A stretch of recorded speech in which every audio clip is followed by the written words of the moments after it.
उत्स्फूर्त टाळ्यांच्या गजरामध्ये क्षत्रिय समाज भगिनी मंडळाच्या तलवारबाजीच्या थरारक तेजस्वी सादरीकरणाला आपण इथे सुरुवात करणार आहोत। एकदा जोरदार टाळ्यांची दाद या सगळ्या क्षत्रिय समाज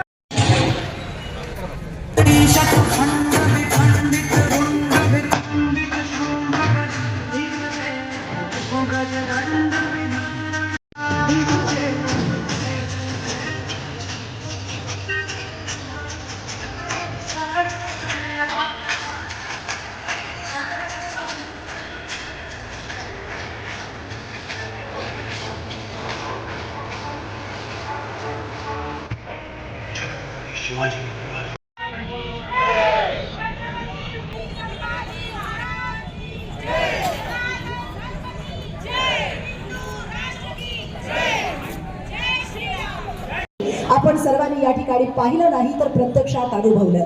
आणि आज हिंदू संस्कृतीतील क्षात्रतेज शौर्य आत्मसंरक्षण आणि मातृशक्तीचा पराक्रम जिवंत उभा करणारी करते।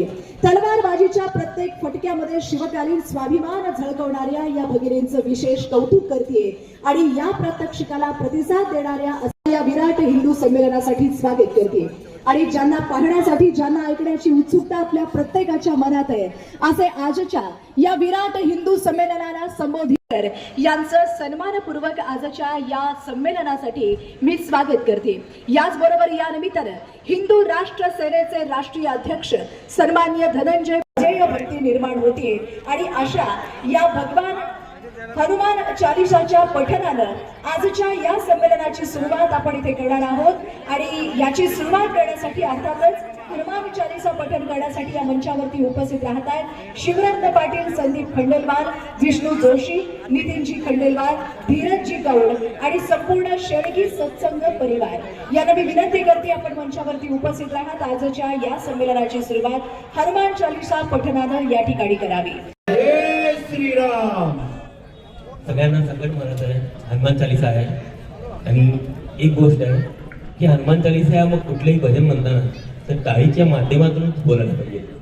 तर आपण सर्वजण एक साथ टाळी संगत हनुमान चालीसा। श्री गुरु चरण सरोज निज मन मुकुर सुधारी बरनौ रघुबर विमल जसु जोदायक पलचारी बुद्धिहीन तनु जानिके सुमिरो पवन कुमार बलबुद्धि जगा देव मोही हरऊ कलेश विकार। जय हनुमान ज्ञान गुण सागर जय कपीस तिह लोक उजागर। रामदूत अतुलित बल धामा अंजनी पुत्र पवन सुत नामा। महावीर विक्रम बजरंगी कुमति निवार सुमति के संगी। कंचन भरण बिराज सुरेशा कानन कुंडल कुंचित केसा। हाथ वज्र ध्वजा विराजे काने मूज जनेऊ साजे। शंकर सुवन केसरी नंदन तेज प्रताप महाजगवन। विद्यावान गुणी अति चातुर राम काज करिबे को आतुर। प्रभु चरित्र सुनिबे को रसिया राम लखन सीता मन बसिया।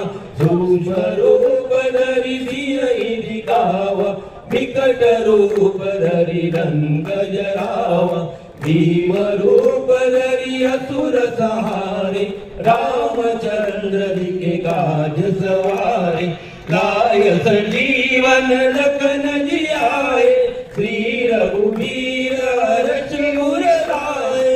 रघुपति कीनी बहुत बड़ाई तुम मम प्रिय भरत सम भाई। सहस बदन तुम रोज गावे असदई श्रीपती कंडल गावे सनकाधिक ब्रह्मादि मुनीसा नारद सारद सहित ईसा जम कुबेर दिगपाल जादे कवि को भिक करी सके गादे तुम उपकार सुग्रवई कीना राम मिलाय राज पद दीना तुमरो मंत्र विभीषण माना लंकेश्वर भय सब जग जाना जुग सहस्र जोजन परवानु लीलो ताई मधुर बल जानु प्रभु मोत्रिका मिली मुक्रमाई जल दिलांग गए अचरज नाई दुर्गम काज जगत के देते सुगम अनुग्रह तुमरे देते राम दुआरे तुम रखवारे हो तन आज्ञा बिनु पैसारे सब सुख लय तुम्हारी चरणा तुम रक्षक काहू को डरना आपन तेज समारो आपे तीनों लोक हाथ टेकावे भूत पिशाच निकट नहीं आवे महावीर जब नाम सुनावे नासे रोग हरे सब पीरा जपत निरंतर हनुमत वीरा संकट ते हनुमान छुड़ावे मन क्रम वचन ध्यान जो लावे सब पर राम तपस्वी राजा दिन के काज सकल तुम साजा और मनोरथ जो कोई लावे सोई अमित जीवन बल पावे चारु जुग पर दाव तुम्हारा हे बरसी जगत उजियारा साधु संत के तुम रखवारे असुर निकंदन राम दुलारे अष्ट सिद्धि नवनिधि के दाता सबर दीन जानकी माता राम रसायन तुमरे पासा सदा रहो रघुपति के दाता तुमरे भजन राम को पावे जन्म जन्म के दुख बिसरावे अंत काल रघुवर पुर जाय जहाँ जन्म हरि भक्त गाय और देवता चिंतन धरई हनुमत से सर्व सुख करई संकट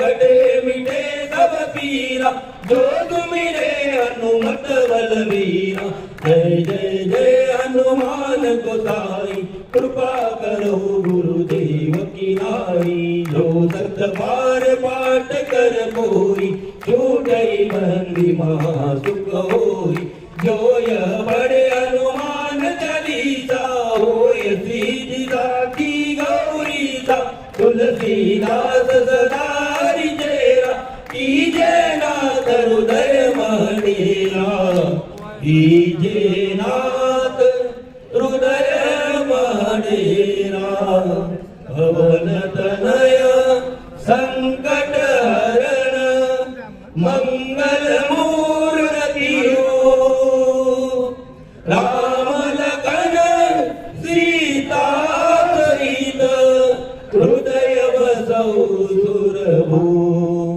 सियावर रामचंद्र की जय उमापति महादेव की जय पवन सुत हनुमान की जय बोलो रे भाई बजरंग बली की जय बोल बजरंग बली की जय श्री राम जय श्री संख्येनं संपूर्ण सोलापूर शहराच्या कानाकोपऱ्यातून या संमेलनाला उपस्थित राहणं माझं कर्तव्य आहे ही भावना अगदी मनामध्ये ठेवून आज हिंदू धर्म संस्कृती आणि राष्ट्रहितासाठी संघटित होणं काळाची गरज आहे आणि ही काळाची गरज ओळखून अगदी एकजुटीच्या ताकदीतून मोठ्या मनानं या संमेलनाला प्रतिसाद देणाऱ्या असंख्य आमच्या बंधू भगिनींचं आजच्या या संमेलनासाठी मी स्वागत करते. वाणी, वीरांचं बलिदान आणि प्रत्येक हिंदूच्या हृदयात धगधगणारा राष्ट्राभिमान घेऊन म्हणजे भारत माता आपल्या मातीचा सुगंध घेऊन आपल्या हृदयात आपण सामावतोय. उपस्थित असलेल्या मान्यवरांच्या शुभ हस्ते आपण दीप प्रज्वलन करतोय.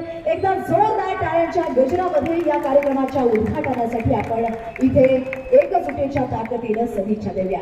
तेज, ज्ञान, जागृती आणि सकारात्मकतेच्या प्रतीक असलेल्या दीपानं, दीप म्हणजे केवळ प्रकाश नाहीये तर तो अन्यायावरती ज्ञानाचा विजय, विखुरलेपणावरती एकतेचा विजय, निराशावरती संकल्पाचा विजय असा हा विराट हिंदू संमेलनाचा शुभारंभ या दीपाला हिंदवी स्वराज्य संस्थापक छत्रपती शिवाजी महाराजांवरती आपण पुष्पार्पण त्यांच्या चरणी करत या सोहळ्याची सुरुवात करतोय. बोला छत्रपती शिवाजी महाराज की. एकजुटीचा आवाज आणखी जोरात आला पाहिजे. बोला छत्रपती शिवाजी महाराज की. भारत माता की. भारत माता की. जय भवानी. जय भवानी. एकदा जोरदार टाळ्यांची दाद या संमेलनात उपस्थित असलेल्या सगळ्याच मान्यवरांचं स्वागत करताना मी या ठिकाणी करते. आणि आजच्या या संमेलनाची सुरुवात अतिशय गोड आवाजाची, अगदी वय 10च वर्ष आहे पण तिचा आवाज आणि तिचा आत्मविश्वास प्रत्येकाला प्रेरित करणार आहे. अशा प्रत्युषा समाधान रोमन यांच्या वतीनं शिववंदना या ठिकाणी सादर करत आजच्या या संमेलनाची सुरुवात आपण इथे करणार आहोत. मी प्रत्युषा रोमन यांना मंचावरती आमंत्रित करते आणि आपल्या या चिमुकलीसाठी, या लाडक्या आपल्या लेकीसाठी एकदा जोरदार टाळ्यांची दाद आपण सर्वांनी द्यायची. कदम आस्ते कदम महाराज गणपती गजाश्वपती भूपती प्रजापती सुवर्ण रत्न श्रीपती अष्टप्रधान वेष्टित न्यायालंकार मंडित शस्त्र शस्त्र पारंगत राजनिधी धुरंधर प्रौढ प्रताप पुरंदर क्षत्रिय कुलावतंस सिंहासनाधीश्वर राजाधिराज योगीराज श्रीमंत योगी श्री श्री श्री बोल छत्रपती श्री छत्रपती श्री संभाजी महाराज की. शिवाजी महाराजांचा इतिहास तर सगळ्यांना माहिती आहे, पण संभाजी महाराजांचा माफ करा राजा, तुमचा भूतकाळ आम्हाला इतिहासात वाचायला मिळाला. संभाजी महाराजांवर फार सुंदर ऐकलं होतं. संभाजी महाराजांवर ऐकलं होतं देश धर्म पर मिटने वाला. अरे देश धर्म पर मिटने वाला शेर शिवा का छावा था. महापराक्रमी परम प्रतापी एकही शंभू राजा था. महापराक्रमी परम प्रतापी एकही शंभू राजा था. अंगाची कात्री सोडली गेली, पायाची नखं काढली गेली तर राजाने बलिदान दिलं नाही. आज तुम्ही कार्यक्रम काय करायचं तुम्हाला सांगू. संभाजी राजांना पकडलं, बहादूर खानाच्या बहादूरगडावरती न्यायला सुरुवात केली. अहो ज्या राजाने तुमच्या माझ्या अंगातला रक्त चपावलं त्या राजाला पकडल्यावरती उंटाला उलट बनवण्यात आलं. झालं, सगळे सरदार उभे झाले आणि आपल्या संभाजी महाराजांना उंटाला उलट बनवण्यात आलं. तो उंट यायचा, जवळ यायचा, कोणीतरी जायचं त्या उंटाची शक्ती पिरगायचा. उंट थयाक थया नाचायचा. अंगातले साखरदंड टोचायचे, बोचायचे, जागोजागी रक्तबंबाळ करायचे. रक्ताने माखलेला हा देह कोणी बघितला असता तर वाटलं नसतं हा मराठ्यांचा छत्रपती आहे म्हणून. अहो हनुमानाला सेंदूर फसावा कशी अवस्था केली हो संभाजी महाराजांची. पण राजा झुकला नव्हता. कोणासाठी? तरी माझी तरुण पिढी अभिमानाने स्वाभिमानाने फिरावी केवळ केवळ केवळ या भूमिकेसाठी. झालं आणि संभाजी राजांना पकडल्यावरती बहादूर खानाच्या गडावरती न्यायला सुरुवात केली. औरंगजेब उठला, संभाजी राजांना बघितलं, जवळ आला जवळ आल्या मांडीवरती बसला, खाली बसला आणि नमाजाच्या रुकात त्या अल्लाहचे उपकार मानत म्हणाला, ये खुदा रहम गल्ली जिसको देखने के लिए मेरा सपना था उसको मेरे सामने आके खड़ा किया है. तसा तो खाली बसलेला बघून संभाजीराजे कवी कलशांना काय म्हणतात?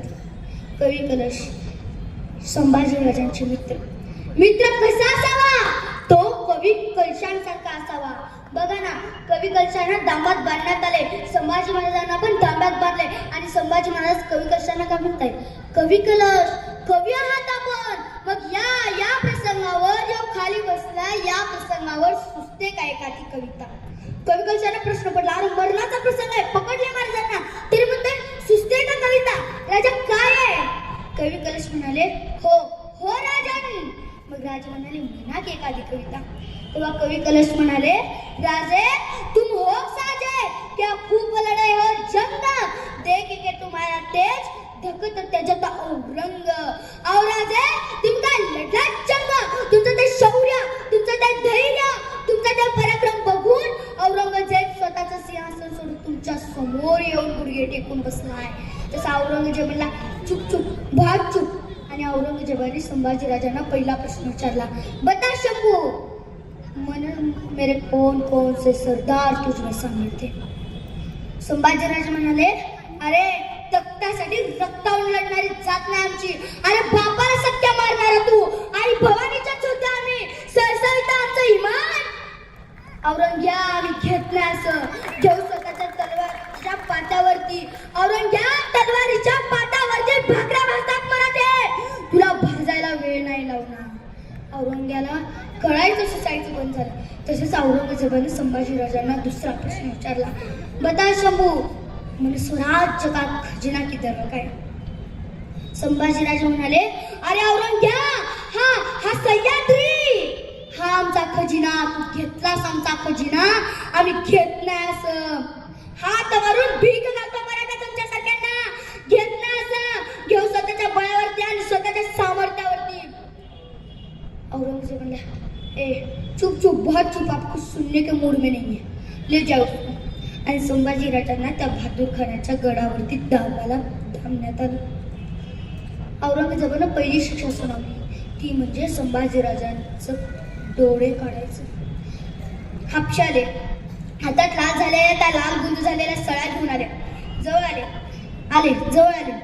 संभाजी राजांचा देह त्या डांबाला बांधलेला, जवळ आले एकदम जवळ आले. आणि आल्या त्या सळ्या हातात घेतल्या आणि संभाजी राजांच्या डोळ्यात आग खुपसल्या. सळ्या आत गेला, उभ्या घेऊन बाहेर आल्या.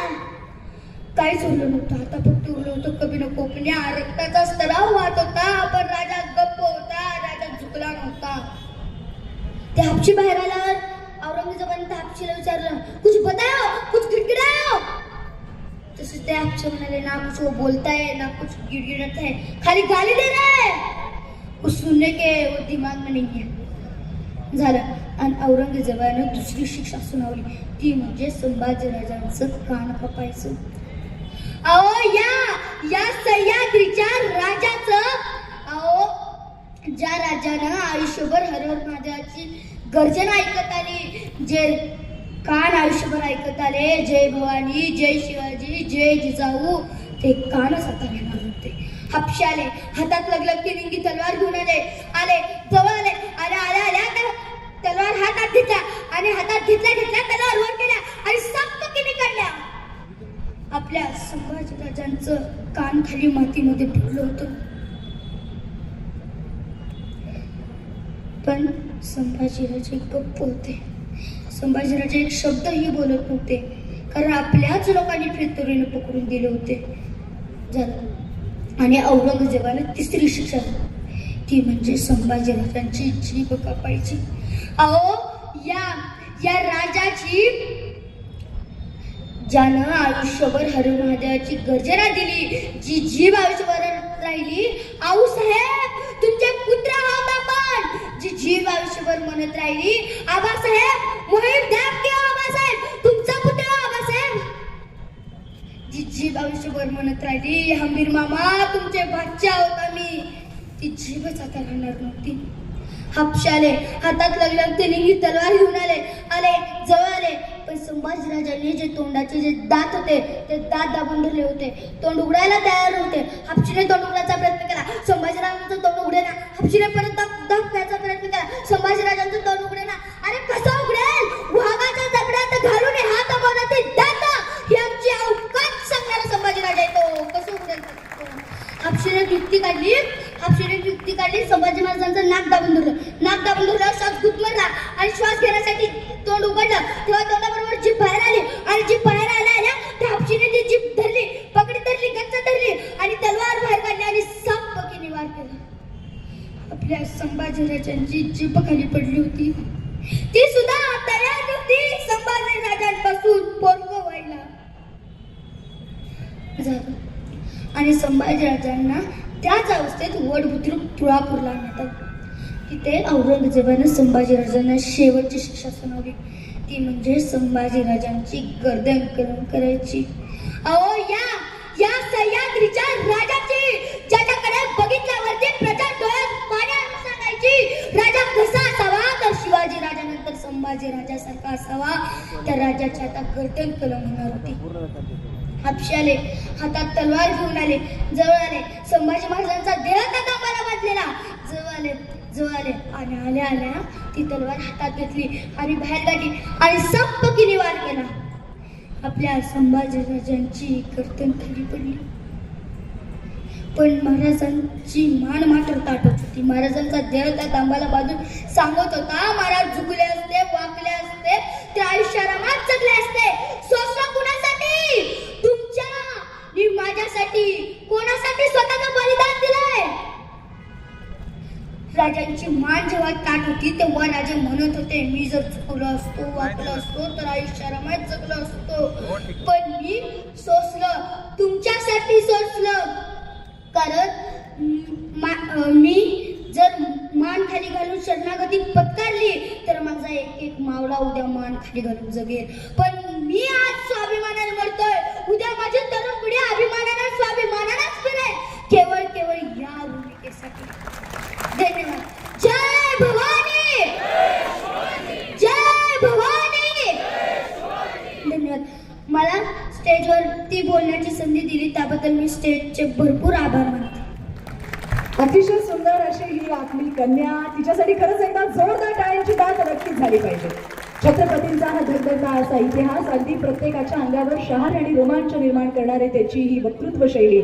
आपली येणारी पिढी इतकी आत्मविश्वास पूर्ण भरलेली आहे, तर नक्कीच आपलं हे भविष्य सुद्धा तितकंच अगदी प्रखरपणे राहील याचा अभिमान प्रत्येकाला वाटावा अशी ही कन्या. विश्व हिंदू परिषदेचे पश्चिम महाराष्ट्र राज्याचे प्रांत अध्यक्ष सन्मान्य प्राध्यापक गजाननजी धरणे सर यांनी या कार्यक्रमाचं स्वागतपर प्रास्ताविक या प्रसंगी इथं व्यक्त करावं. जिथे विचारांना दिशा मिळते तिथे इतिहास घडतो, जिथे विचारांना दिशा मिळते तिथे इतिहास घडतो आणि जिथे प्रास्ताविकेतून संकल्प व्यक्त होतो तिथे समाज जागृतीची नवी पहाट उगवते. होत असलेल्या विराट हिंदू संमेलनाचे या कार्यक्रमाचे अध्यक्ष, हिंदू राष्ट्र सेनेचे राष्ट्रीय अध्यक्ष माननीय धनंजयभाई देसाई, औच्याच्या नाथ संस्थानचे श्रीरंग गहिनीनाथ महाराज औसेकर, या कार्यक्रमाचे प्रमुख वक्ते डॉक्टर सचिनजी लादे, या कार्यक्रमासाठी उपस्थित असलेले उत्तर सोलापूरचे लोकप्रतिनिधी आमदार विजयकुमार देशमुख, त्याचबरोबरीने या कार्यक्रमामध्ये उपस्थित असलेले या मंगळवारपेठ आणि भवानीनगरातील सर्व नगरसेवक, हिंदू नववर्ष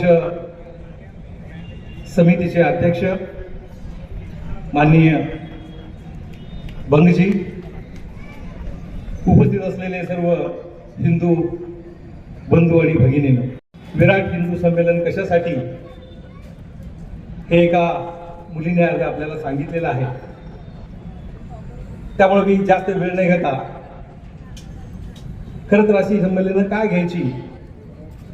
आपल्या सर्वांना माहिती आहे की 27 सप्टेंबर 1925 रोजी विजयादशमीच्या शुभ मुहूर्तावर राष्ट्रीय स्वयंसेवक संघाची स्थापना झाली. आपल्या सर्वांना असं माहिती आहे की राष्ट्रीय स्वयंसेवक संघाची स्थापना ही आपल्या देशाच्या स्वातंत्र्य मिळण्याच्या अगोदर झाली. कशासाठी झाली तर आपला देश जवळजवळ 1500 वर्षे पारतंत्र्यात होता. तो पारतंत्र्यात कशामुळे गेला याची कारणं काय एकही वेळेला हा देश जगाचा विश्वगुरू म्हणून हा वावरत होता आणि अचानकच असं काय झालं? खरं तर आत्मवृत्ती गमावलेला समाज, एकी नसलेला समाज, छोट्या छोट्या घटकामध्ये हा विभागलेला समाज, त्याला जर आपण एकत्र केलं तर पुन्हा एकदा या राष्ट्राला आपण परमवैभवाला नेऊ शकतो असा विश्वास डॉक्टर केशव बळीराम हेडगेवार यांना होता आणि म्हणून त्यांनी संघाची स्थापना केली. संघाची स्थापना करण्या अगोदर डॉक्टर केशव बळीराम हेडगेवार हे काँग्रेसचे कार्यकर्ते होते. 1921 मध्ये महात्मा गांधीजींच्या असहकार चळवळीला भाग घेण्यासाठी ते स्वतः आंदोलनात सहभागी झाले आणि त्यांना 1 वर्षाचा तुरुंगवास झाला आणि 1 वर्ष ते तुरुंगात राहिले आणि सक्त मजुरीची शिक्षा त्यांना झालेली होती. संघाची स्थापना 1925 ला झाल्यानंतर सुद्धा 1929 ला ज्या वेळेला महात्मा गांधीजींनी पुन्हा देशाला एक आव्हान केलं, असविनय कायदेभंगाची चळवळ त्यांनी सुरू केली. यामध्ये सुद्धा डॉक्टरांनी आणि अनेक स्वयंसेवकांनी सहभाग घेतलेला होता. त्यामुळं भारताच्या स्वातंत्र्य लढ्यामध्ये संघाचा सहभाग नव्हता असेच कोण म्हणत असतील तर त्यांनी संघाचा इतिहासात नक्कीच वाचला पाहिजे. खरं तर हिंदू समाजामध्ये जी एक जिद्द आहे, हिंदू समाजामध्ये जी एक आत्मीय शक्ती आहे, त्याला जर एकत्र करायचं असेल तर आपण हिंदू संघटन उभे केले पाहिजे असं ठरवून डॉक्टर हेडगेवारांनी राष्ट्रीय स्वयंसेवक संघाची स्थापना केली. यामध्ये पहिला जर टप्पा बघितला तर लहान लहान मुलं आणून त्यांच्यावर वेगवेगळे संस्कार करून एक नव चैतन्य निर्माण करणारी पिढी तयार करण्याचं काम डॉक्टरांनी केलं. संघाचा जर पहिला टप्पा बघितला तर संघाची स्थापना होऊन स्वातंत्र्य मिळेपर्यंत जो पहिला टप्पा होता त्यामध्ये फार धीमी गतीने पण संपूर्ण देशामध्ये राष्ट्रीय स्वयंसेवक संघाचं ते जाळं पसरलं गेलं. 1948 ला महात्मा गांधींची हत्या झाली आणि विनाकारण त्यामध्ये राष्ट्रीय स्वयंसेवक संघाला गोवलं गेलं आणि त्यामध्ये अनेक स्वयंसेवक हे तुरुंगात गेले. तुरुंगात गेल्यानंतर त्यावेळचे द्वितीय सरसंघचालक कुलवंत गुरुजी यांनी असा विचार केला की हा विचार दाबण्यासाठी जर अशा पद्धतीने अन्याय होत असेल तर आपण वेगवेगळ्या क्षेत्रामध्ये काम केलं पाहिजे. आणि त्याच वेळेमध्ये कम्युनिस्टांची चळवळ ही या देशामध्ये प्रचंड प्रमाणामध्ये पसरत होती. विद्यार्थी क्षेत्रामध्ये, कामगार क्षेत्रामध्ये आणि इतर क्षेत्रामध्ये ही चळवळ फार मोठ्या प्रमाणामध्ये पसरत होते आणि त्याला आळा घालावा यासाठी अखिल भारतीय विद्यार्थी परिषदेची स्थापना केली, भारतीय मजदूर संघाची स्थापना केली, विद्याभरतीची स्थापना केली आणि राष्ट्रीय जनजाती समितीची स्थापना केली. अशा वेगवेगळ्या संघटना आज देशभरामध्ये काम करतात. ह्या जनसंघटनाचे जवळजवळ 32 जनसंघटना आज अखिल भारतीय स्तरावर आज काम करताना दिसतात. जे दलित आहेत, जे शोषित आहेत, या समाजाला सहाय्यभूत करण्यासाठी आणि त्यांना राष्ट्रीय विचारधारेच्या मेन स्ट्रीममध्ये आणण्यासाठी सेवा विभागाचं काम सुरू केलं आणि सेवा विभागाच्या मदतीने आज देशभरामध्ये अनेक काम हे चालू आहे. आपल्या सर्वांना माहिती नसेल की संघाच्या माध्यमातून 1,29,000 एवढे सेवा कार्य आज देशभरामध्ये सुरू आहे. दशमीपासून राष्ट्रीय स्वयंसेवकाचं जनशताब्दीचं वर्ष हे सुरू झालेलं आहे आणि या जन्मशताब्दीची सुरुवात जी झाली आपल्या सर्वांना माहिती आहे की विजयादशमीच्या वेळेला जे काही पथसंचलन डॉक्टर रोहितजी तापडिया यांना मी यानंतर आमंत्रित करते आणि त्यानंतर या अभियानासंदर्भात ते थोडक्यात आपली माहिती इथे सादर करतायत. मंगळाणांच्या करतारो वंदे वाणी विनायको. आदरणीय व्यासपीठ, समोर बसलेले सर्व मान्यवर व मोठ्या संख्येने उपस्थित असलेले सर्व हिंदू भगिनी बांधव आणि मातांनो, सर्वांना माझा जय श्रीराम, जय गोमाता, जय गोपाल. भारतीयतेची चर्चा करताना, त्याचा परिचय करून घेत असताना गौ गंगा गायत्री असं म्हटलं जातं. गंगेमध्ये 66 कोटी लोकांनी डुबकी मारून आपली भारतीयता प्रमाणित केली महाकुंभामध्ये. गायत्री मातेचं काम आपण आपल्या दैनंदिन दिनचर्यामध्ये करतो पण आज गौमातेचं काम हे थोडंसं अल्प पडलेलं आहे आपल्याकडून. विना गौमातेच्या भारतीय परंपरेची परिकल्पना करणं सुद्धा असंभव आहे. आणि आपल्या सर्वांना हे आठवत असेल की 1857 मध्ये झालेलं स्वातंत्र्याचं जी चळवळ झाली होती मंगल पांडेंच्या माध्यमातून, ती गोमांसच्या त्या चरबीमुळे जी त्या कारतूसमध्ये वापरण्यात येत होती त्यामुळे झाली होती. त्यामुळे गौमातेचं महत्व वेगळं सांगण्याची आवश्यकता नाही. आणि भारतवर्षाच्या सर्व संतांनी हा संकल्प केलेला आहे की काहीही करून आपल्याला येत्या 2026-27 या वर्षामध्ये गौमातेचं काम पूर्णपणे करायचं आहे. आणि त्यामुळे सर्व भारताच्या संतांनी गो सन्मान आव्हान अभियानाचा संकल्प केलेला आहे. बघा, वेळेप्रमाणे मोहिमेची संकल्पना बदलते. आधी आपण एकत्रित यायचो, गर्दी करायचो, वेगवेगळ्या पद्धती होत्या. काळानुसार ही पद्धत बदलली आहे आणि लोकतांत्रिक पद्धतीने हा आव्हान अभियान करण्याचा संकल्प केलेला आहे. या समूहाच्या मागच्या बाजूच्या उजवीकडे आणि डावीकडे स्टॉल लावलेले, जिथे आपण सह्या करून आणि 906-77-77-323 या नंबरवरती मिस कॉल करून आपली उपस्थिती याच्यामध्ये दर्ज करायची आहे. गौमाता ही राष्ट्रमाता, एक हस्ताक्षर गौ माता के नाम, एक हस्ताक्षर राष्ट्र माता के नाम, या मूल विचाराने आपण या अभियानामध्ये पुढे जातो. परवा संघ शताब्दीच्या अंतर्गत संघाचे अखिल भारतीय समरसताचे प्रमुख रमेशजी पांडव सोलापुरात आले होते आणि बैठकीच्या निमित्ताने त्यांचं हे बोलणं झालं की आपल्याला हा नारा आरंभच करायचा आहे. गौ माता ही राष्ट्रमाता आहे हे सांगूनच आपल्याला आरंभ करायचा आहे. आणि या विजय चौकातून सोलापूरच्या हे सांगण्याचा मी अट्टहास करतो की या नाऱ्याच्या माध्यमातून, कारण सांगितल्याशिवाय होणार नाही, सांगितल्याशिवाय आई दूध पाजत नाही. आणि त्यामुळे सोलापूरचा इतिहास आहे. 1930 साली सगळ्यात आधी स्वतंत्र आपला सोलापूर होता. त्यामुळे आपल्या सर्वांनी हा संकल्प करावा ही माझी कळकळीची विनंती आहे. आणि सह्यांच्या माध्यमातून आपली नोंदणी याच्यामध्ये सहभागी आपली करावी ही विनंती करतो. आणि कार्याला चैतन्य लाभतं आणि धर्म कार्याला दिशा मिळते. विठ्ठल नावाचा गजर ज्याच्या श्वासात, धर्म संरक्षणाचा जाज्वल्य संकल्प ज्यांच्या विचारात आणि आशा पूज्य महाराजांचा हा सन्मान आमच्यासाठी अभिमानाचा आणि खरेतर पुण्याचा क्षण आहे. या प्रसंगी एकदा जोरदार टाळ्यांच्या गजरामध्ये आपण आदरणीय महाराजांचं स्वागत या कार्यक्रमासाठी करूया. उपस्थित असलेल्या सगळ्याच आमच्या सोलापूर वासियांच्या वतीनं आदरणीय महाराजांचा हा सन्मान आणि स्वागत या कार्यक्रमाप्रसंगी होतोय. मी एक विनंती करते, त्याच प्रखरपणे आपली राष्ट्रभक्ती या राष्ट्रासाठी इथे समर्पित होते.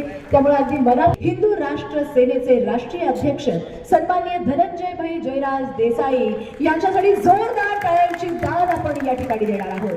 कारण जिथे हिंदू हिताचा प्रश्न तिथे भाईंचा निर्धार आणि जिथे धर्म रक्षणाचा संकल्प तिथे भाईंचा बुलंद असा हुंकार, असा हा असलेल्या सगळ्याच मान्यवरांचं स्वागत आणि यथोचित सन्मान आपण या ठिकाणी करतोय. जिथं राष्ट्रहिताचा प्रश्न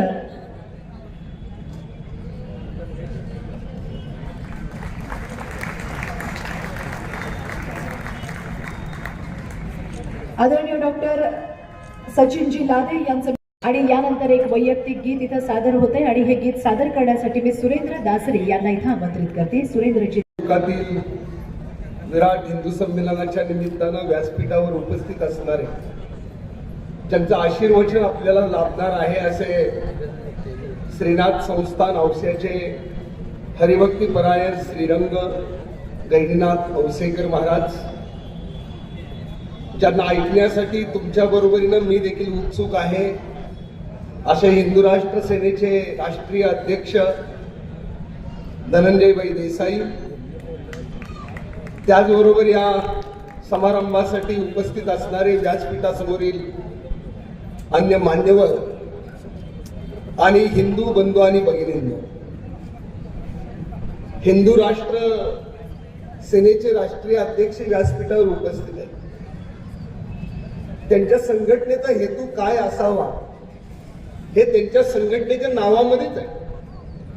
हिंदू राष्ट्र निर्माण करण्यासाठी हिंदू समाजाला जाग करण्यासाठी हे कार्य गेली काही वर्ष ते करतात आणि हे करण्यासाठी कार्यकर्त्यांना बरोबर घेऊन जे काही ज्या पद्धतीनं त्यांनी संघटन उभं केलेलं आहे ते पाहता हिंदू राष्ट्र निर्माण करायचंय तर ते आहेच, खरं तर ते मुळात आहेच, पण त्या हिंदू राष्ट्रामध्ये राहणाऱ्या हिंदूंना याची जाणीव करून देण्याचं काम गेली काही वर्ष सातत्यानं धनंजयभाई देसाई करतायत आणि अशा या हिंदू राष्ट्र सेनेच्या नावातूनच त्यांच्या कार्याची आपल्याला लक्षात येते.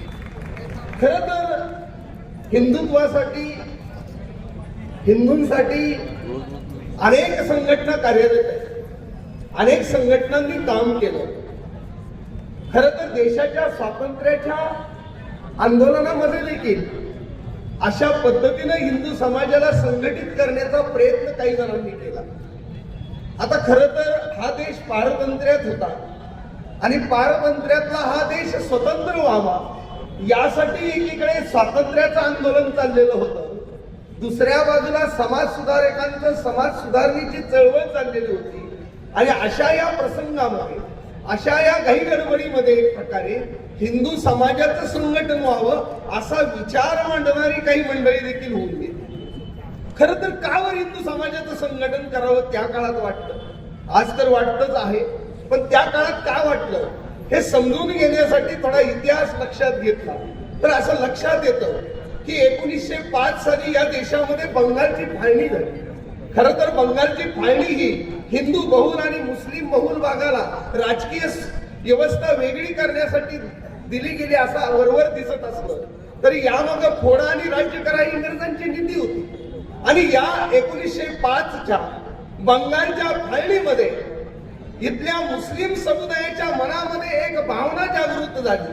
जर मुस्लिम बहुल भाग जर इंग्रजांच्या काळामध्ये आम्हाला जर वेगळा मिळत असेल, तिथली राजकीय व्यवस्था प्रशासकीय यंत्रणा जर वेगळी आमच्यासाठी उपलब्ध होत असेल तर हा देश स्वतंत्र होत असताना मुसलमानांचं वेगळं राष्ट्रही होऊ शकतं. ही भावना दुर्दैवानं 1905च्या बंगालच्या फाळणीनं मुस्लिम समुदायांच्या मनामध्ये रुजली गेली आणि त्याच गोष्टीसाठी या देशामध्ये अवघ्या 1 वर्षानंतर 1906 साली मुस्लिम लीगची स्थापना झाली. खरं तर 1885 साली या देशाच्या स्वातंत्र्यासाठी राष्ट्रीय सभा अर्थात काँग्रेसची स्थापना झाली होती. संपूर्ण भारतभरातल्या सर्वांना बरोबर घेऊन ती संघटना काढलेली होती. बदरुद्दीन तय्यबजी नावाचे मुस्लिम ग्रस्तही त्याचे संस्थापक सदस्य असताना वेगळ्या मुस्लिम लीगची गरज काय, परंतु त्यावेळेच्या मुस्लिम समुदायाला त्या काळातल्या नेत्यांनी काही अशा पद्धतीची मुस्लिम लीग काढू नये यासाठी काही सांगण्याचा प्रयत्न केला नाही. आणि मग आमच्या देशामध्ये हिंदू आणि मुस्लिम यांच्यामध्ये जेव्हा जेव्हा वाद झाला, जेव्हा जेव्हा दंगली झाल्या त्यावेळेस प्रत्येक वेळेस हिंदू समाजाला धोपटण्याचं आणि मुस्लिमांची बाजू घेण्याचं एक प्रकारचं लांगुल चालन सुरू झालं. इतक्या टोकाला लांबून चालन गेलं की वेद मंत्राहून आम्हा वंदे वंदे मातरम असं आपण ज्या वंदे मातरमला म्हणतो तो वंदे मातरमचा जयघोष करायला देखील इथल्या मुस्लिम समुदायाने विरोध केला. आम्ही वंदे मातरम म्हणणार नाही असं म्हणणाऱ्या मुस्लिमांना वंदे मातरम म्हणायला लावायचं सोडून इथल्या काँग्रेसच्या नेत्यांनी त्या काळात सांगायला सुरुवात केली की अशा पद्धतीचं जेव्हा अधिवेशन भरायचं, कार्यक्रम व्हायचे राष्ट्रीय सभेचे आणि त्यामध्ये समारोप हे वंदे मातरम व्हायचा, सूत्रसंचालक सांगायचे ज्या बांधवांना वंदे मातरम म्हणायचं नाही त्यांनी बाहेर जाऊन थांबावं. म्हणजे वंदे मातरम म्हणत नसला तरी विरोध नाही, आम्हाला वेगळं राष्ट्र पाहिजे म्हटलं तरी विरोध नाही. इराण मधल्या खलिफाला पदच्युत केल्यानंतर त्याला परत इराणच्या खलिफा म्हणून बसवण्यासाठी दुर्दैवानं या देशातल्या मुस्लिम समुदायानं खिलाफत चळवळ काढली आणि त्याला पाठिंबा मिळत गेला. आणि हे सगळं या देशातले काही महापुरुष, काही बुद्धिवादी, काही विचारवंत पाहत होते आणि त्यांच्या लक्षात येत होतं या पद्धतीनं देशाला स्वातंत्र्य मिळण्यापूर्वी जर या पद्धतीचं लांबून चालन असेल तर हा देश स्वतंत्र झाल्यावर होणार कसं, या देशाचं भाग्य आणि भविष्य कोण बदलणार, या देशाला स्वातंत्र्य मिळाल्यानंतर त्याचं अखंडत्व टिकवणं असेल, या देशाला प्रगती पथावर नेणं असेल हे कोण करणार. हा प्रश्न जेव्हा काही विचारवंतांच्या मनामध्ये निर्माण झाला, असाच एक नागपूर मधला तरुण उभारला आणि त्याच्या मनामध्ये हा विचार आला. त्यांनी या देशातल्या अनेक बुद्धिवाद्यांबरोबर चर्चा केली, परंतु प्रत्येकानं सांगितलं तुम्ही म्हणताय ते बरोबर आहे, परंतु यावरचा मार्ग काही आमच्याकडे नाही. आणि अखेर त्या तरुणाने असं ठरवलं की यावरचा एकच मार्ग आहे की इथली प्राचीन सनातन असणारी जी धर्म आणि संस्कृती आहे ती म्हणजे हिंदू धर्म संस्कृती आहे. त्या हिंदू धर्माला संघटित केलं पाहिजे, या हिंदू धर्माला सुसंस्कारित केलं पाहिजे, तरच या देशाचं भाग्य आणि भविष्य बदलू शकतं. आणि या भूमिकेतनं ते तरुण उभारला आणि 27 सप्टेंबर 1925 या दिवशी नागपूर या ठिकाणी राष्ट्रीय स्वयंसेवक संघाची त्या तरुणानं स्थापना केली. त्या तरुणाचं नाव आहे डॉक्टर केशव बळीराम हेडगेवार. तर तो काळ अत्यंत, मी मगाशी म्हटलं तसं, एकीकडे देशाच्या स्वातंत्र्याचं आंदोलन, दुसरीकडे समाज सुधारणेची चळवळ, अशा काळामध्ये डॉक्टर हेडगेवार उभारले आणि म्हणाले होय मी हिंदू समाजाचं संघटन करायला उभारलो. काय परिस्थिती होती? एक वेळ मला गाढव म्हणा पण हिंदू म्हणू नका, एक वेळ मला गाढव म्हणा पण हिंदू म्हणू नका, असं म्हणणारे हिंदू समाजाची मानसिकता होती. एखाद्या वेळेस तराजूमध्ये बेडकाचं वजन करणं सोपं आहे, परंतु हिंदू समाजाचं संघटन अवघड आहे.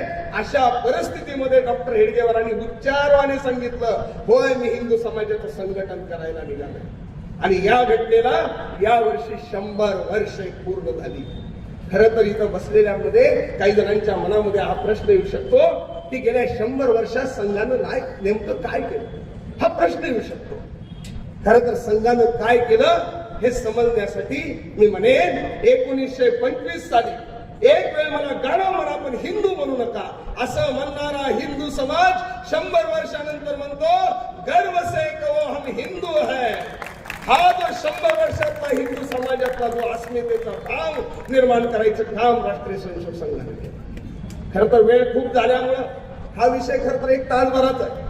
हे सगळे विषय आपल्यापर्यंत यावं म्हणून तर हिंदू संमेलन आहे, पण वेळेचा विचार करता मी काही गोष्टी आपल्या समोर मांडणार. खरं तर हिंदू समाज हा संघटित व्हावा, सुसंस्कारित व्हावा म्हणून 1 तासाची संघाची शाखा संघाने काढली. देशाच्या स्वातंत्र्याच्या आंदोलनामध्ये संघाचा सहभाग नव्हता, अशा पद्धतीचा नॅरेटिव्ह तयार केला जातो. प्रास्ताविकामध्ये धर्मे सरांनी त्याबद्दल सांगितलं. गांधीजींची हत्या झाली, त्यानंतर संघाला खूप त्रास झाला, पण याही परिस्थितीमध्ये संघानं हिंदू धर्माचं संघटन करायचं हा भाव मनात ठेवून त्या पद्धतीनं काम केलं. आजही संघाच्या प्रत्येक स्वयंसेवक सकाळच्या एकात्मता स्तोत्रामध्ये प्रातस्मरणीय महात्मा गांधीजींचं स्मरण करतो. पण दुर्दैवानं अनेक नॅरेटिव्ह पसरवले. या देशावर जेव्हा जेव्हा संकट आलं त्या संघाच्या स्वयंसेवकांनी स्वतःच्या प्राणाची पर्वा न करता त्या संकटामध्ये स्वतःचं काम केलेलं. असे अनेक प्रसंग आहेत, अनेक प्रसंग आहेत. या देशाची फाळणी झाली, त्यावेळेचे द्वितीय सरसंघचालक माधव सदाशिव गोळवळकर गुरुजी त्या सीमेवर जाऊन थांबले. ते म्हणाले की पाकिस्तान मधून येणारा शेवटचा हिंदू भारतात येत नाही तोपर्यंत मी इथून हलणार. फाळणीच्या काळामध्ये संघानं काम केलं. 1948ला जेव्हा पाकिस्ताननं आपल्या विरुद्ध लढलं तेव्हा त्या श्रीनगरची धावपट्टी, विमानाची धावपट्टी बनवून द्यायचं काम संघाच्या स्वयंसेवकांनी केलं. गोवा मुक्ती संग्राम असेल, मराठवाडा मुक्ती संग्राम असेल आणि अनेक संग्रामामध्ये संघाच्या स्वयंसेवकांनी काम केलं. या देशावर जेव्हा जेव्हा संकट आलं, मग कधी पूर आला, कधी कुठंतरी आग लागली, कुठंतरी भूकंप झाला, या सगळ्या कामामध्ये संघाचे स्वयंसेवक सातत्यानं काम करत राहिले. आणि हे सगळं करत असताना हिंदू समाज संघटित करत असताना संघाच्या स्वयंसेवकांना समाजामध्ये ज्या ज्या समस्या दिसल्या त्या समस्यांसाठी संघाच्या स्वयंसेवकांनी अनेक क्षेत्रामध्ये काम केले. अनेक क्षेत्रामध्ये प्रास्ताविकामध्ये सांगितलं, विद्यार्थ्यांसाठी अखिल भारतीय विद्यार्थी परिषद काढली, शेतकऱ्यांसाठी किसान संघ काढला, मजदुरांसाठी मजदूर संघ काढला, राजकीय क्षेत्रामध्ये काम करण्यासाठी जनसंघ आणि पुढच्या काळात भारतीय जनता पार्टी देखील काढली. संघाच्या स्वयंसेवकांनी संपूर्ण देशभरातल्या समाजाच्या समस्या सोडवण्यासाठी वेगवेगळ्या क्षेत्रात सातत्यानं काम केलं. आज अभिमानानं 100 वर्षानंतर सांगावं असं वाटतं की आज भारतभरामध्ये राष्ट्रीय स्तरावर 1 नंबरला असणाऱ्या अशा 34 संघटना आहेत आणि त्या 34 संघटनांमध्ये सक्रिय असणाऱ्या सभासदांची संख्या आहे 40 कोटी. विचार करा, 40 कोटी लोकांना संघाचा विचार, हिंदुत्वाचा विचार, राष्ट्रीयत्वाचा विचार आज मान्य. हे गुरुर्ब्रह्मा गुरुर्विष्णू गुरुर्देवो महेश्वरा गुरुर् साक्षात परब्रह्म तस्मै श्री गुरुवे नमः. ओम गोरक्ष जालंधर चरपटाश अडभंग कानीफ मच्छिद्र आद्या चौरंगिले वाणक भरतरी सौज्ञा भूम्या बभुर्व नवनाथ सिद्धा. आज सोलापूर मधल्या एका अत्यंत सुवर्ण बिंदूवरती आपण एकत्र आलेलो आहोत. भारताचं भारतीयत्व टिकवण्यासाठी आणि भारताचं सौभाग्य टिकवण्यासाठी भारतामध्ये गेली 100 वर्ष भारताची धर्मसत्ता राजसत्तेत बसावी म्हणून लाखोंच्या घरातलं बलिदान न सांगता करणारी एक संघटना आहे, जिला स्वतःचा व्यक्तिगत चेहरा नाहीये पण वेगवेगळ्या अंगाने विकसित झालेली राष्ट्रीय स्वयंसेवक संघ नावाची देव, देश आणि धर्म, भारतीयत्व टिकावं, भारतीयत्व राजसत्तेत बसावं म्हणून गेली 100 वर्ष अथक प्रयत्न, अविश्रांत प्रयत्न करून स्वतःची वेळोवेळी अवहेलना करून, अपमान सहन करून, विटंबना सहन करून, अनेक ठिकाणी हौतात्म्य सहन करून चिकाटीने निरपेक्षपणे भारतीयत्वासाठी लढत राहणाऱ्या संघाचा हा शताब्दी महोत्सव म्हणजे भारताचा एक आनंदोत्सव आहे. कारण आज भारतामध्ये संघाच्या प्रचंड परिश्रमाने, अज्ञात वीरांच्या बलिदानाने आज नरेंद्र मोदींसारखा महापुरुष आपल्या देशाचा पंतप्रधान आहे. कुठच्याही इटालियन विचारसरणीच्या एखाद्या विक्षिप्त बाईच्या हाती हाताळला जाणारा विकृत कोणी आपल्या देशाचा पंतप्रधान नाही, तर राष्ट्रवादाने परिपूर्ण, प्रगल्भ, प्रतिभा संपन्न, एअर स्ट्राईक आणि सर्जिकल स्ट्राईक करायला न भिणारा आणि भारताच्या सीमा आणि भारताच्या अंतर्गत प्रश्न छातीवर घेऊन लढणारा असा थोर युगपुरुष देणारी संघ नावाची यंत्रणा आपल्याकडे आहे. आणि त्या संघाच्या शताब्दी वर्षाचं यश असं आहे की 100 वर्षाच्या आधीच 2014 पासून भारताचं भारतीयत्व राजसत्तेत बसलंय. पूर्वी भारताचं भारतीयत्व राजसत्तेत बसत नव्हतं. पूर्वी काँग्रेस कधी राजसत्तेत बसत होती, कधी व्हीपी सिंग बसत होते, कधी चंद्रशेखर बसत होते, पण भारत माता की जय, हिंदुस्तान हिंदुओं का नहीं किसी के बाप का म्हणणारा पहिला पंतप्रधान संपूर्ण शक्तीने देणारी संघाची 100 वर्षाची शताब्दीची तपश्चर्या मोदींच्या रूपाने मूर्तिमंत झाली. भारतीयांचं भारतीयत्व राजसत्तेत बसलं. पूर्वी इंग्रजांनी, अमेरिकेने किंवा अनेक लोकांच्या दलाल्यांनी निर्माण झालेले जातीय अहंकाराने, भाषिक प्रांतिकवादाने, हिंदूंच्या कलहाने हिंदूंचा घातपात करणाऱ्या राजसत्ता बसल्या. पण हिंदूंच्या देशात हिंदूंचं, भारतीयांचं राष्ट्रहित साधून देणारी पहिली राजसत्ता वाजपेयींच्या निमित्ताने काही काळ बसली होती. पण पूर्ण बहुमत सत्तेत आलं ते मोदींच्या रूपानं. गुजरातचा प्रयोग दाखवल्यानंतर, पराक्रम पुरुषार्थ दाखवल्यानंतर रायगडाच्या समाधीवर छत्रपतींच्या जवळ येऊन त्यांच्या चरणाशी समाधी लावून मोदी बसले 2014ला. परमपूज्य भिडे गुरुजींनी त्यांना मोहिमेमध्ये बोलवलं होतं आणि त्यानंतर थेट जाऊन दिल्लीवर बसले. आज हिंदू संमेलनाच्या निमित्तानं आपण सगळे इथे आलेलो आहोत. हा बाळवेज चौकाला स्वतःचा इतिहास आहे. प्रमोदजी महाजनांनी या विजयी सभा घेतल्या आणि आज याचं नाव विजय चौक झालेलं आहे. संघाच्या शताब्दी वर्षानिमित्त घेतलेलं ह्या विजय चौकातलं हे विजयी संमेलन भारताचं हिंदू राष्ट्र उघड घोषित करणारं पहिलं विजयी राष्ट्र निर्माण होईल. भारत भारतीयांचा आहे, भारत भारतीयांचाच आहे, रामाचाच आहे, कृष्णाचाच आहे, भगवान बुद्धाचाच आहे, बसवेश्वराचाच आहे, महावीर जैनांचाच आहे, चक्रधर स्वामींचाच आहे. अरबांचा, तुर्कांचा भारत नाही. त्यांच्या उकिरड्यावर बाटलेल्या बाडग्यांनी इथे नको ते प्रयत्न करू नयेत हे छाती ठोकून सांगण्यासाठी हिंदू संमेलनाची ही शृंखला चालू आहे. हा हिंदू महासभेचे, विधानसभेचे पूर्वी सोलापूरमधून आमदार यायचे वीरा पाटील, विजय मालक बसलेले तिथे आमदार आपल्या सोलापूरचे. माझी अशी विनंती आहे, वीरा पाटलांच्या नावाने इथे त्यांची मूर्ती स्थापन व्हावी. हिंदू महासभेचे आमदार होते. जेव्हा इकडच्या बाडग्यांनी उपद्रव माजवला तेव्हा 18 पगार जातीचा 12 बलुतेदार हिंदू एकत्र करून प्रचंड शक्ती निर्माण करून धाक निर्माण केला. मी हिंदी प्रदेशात जेव्हा फिरतो तेव्हा काही लोक म्हणतात सोलापूर म्हणत नाही, आपण सोलापूर म्हणतो. हिंदी भाषेत सोलापूर म्हणतात. मग कोणी माझ्या समोरच्या बरोबर असलेले काही मित्र मंडळी सुधारणा करायला जातात की सोलापूर नाही, सोलापूर. मी नाही, सोलापुरी आहे. एकदम गरम रक्ताची, तापट माथ्याची देशभक्त जिथे राहतात ते सोलापूरच आहे. काही उच्चारणांच्या अनेक अनावश्यक शुद्धीकरणाची आवश्यकता नाहीये. आज आपण हिंदू राष्ट्र सेनेच्या माध्यमातून हिंदुत्वाचं जे काम करतोय ते 18 पगार जाती 12 बलुतेदार जाती वर्ण भाषा प्रांतच्या पलीकडे जाऊन भारतातला भारतीय समाज एकत्र यावा. आता मी अनेक सभांमध्ये भाषणांमध्ये अनेकदा सांगायला सुरुवात केली आहे की भारतीय कोण आहे. हिंदू हा आहे तोच भारतीय आहे. आणि भारतीय म्हणून घेणारा जो अभिमानी वर्ग आहे गौरवास्पद ज्याचा आध्यात्मिक पिंड या भूमीमध्ये पोचल्या गेलेला आहे. भारताबाहेर जाऊन त्याला मक्केला हजला जावं लागत नाही. व्हॅटिकन सिटीच्या पोपचे तळवे चाटायला भारताबाहेर ज्याला जावं लागत नाही. पंढरपूर पांडुरंग परमेश्वर इथेच आहे.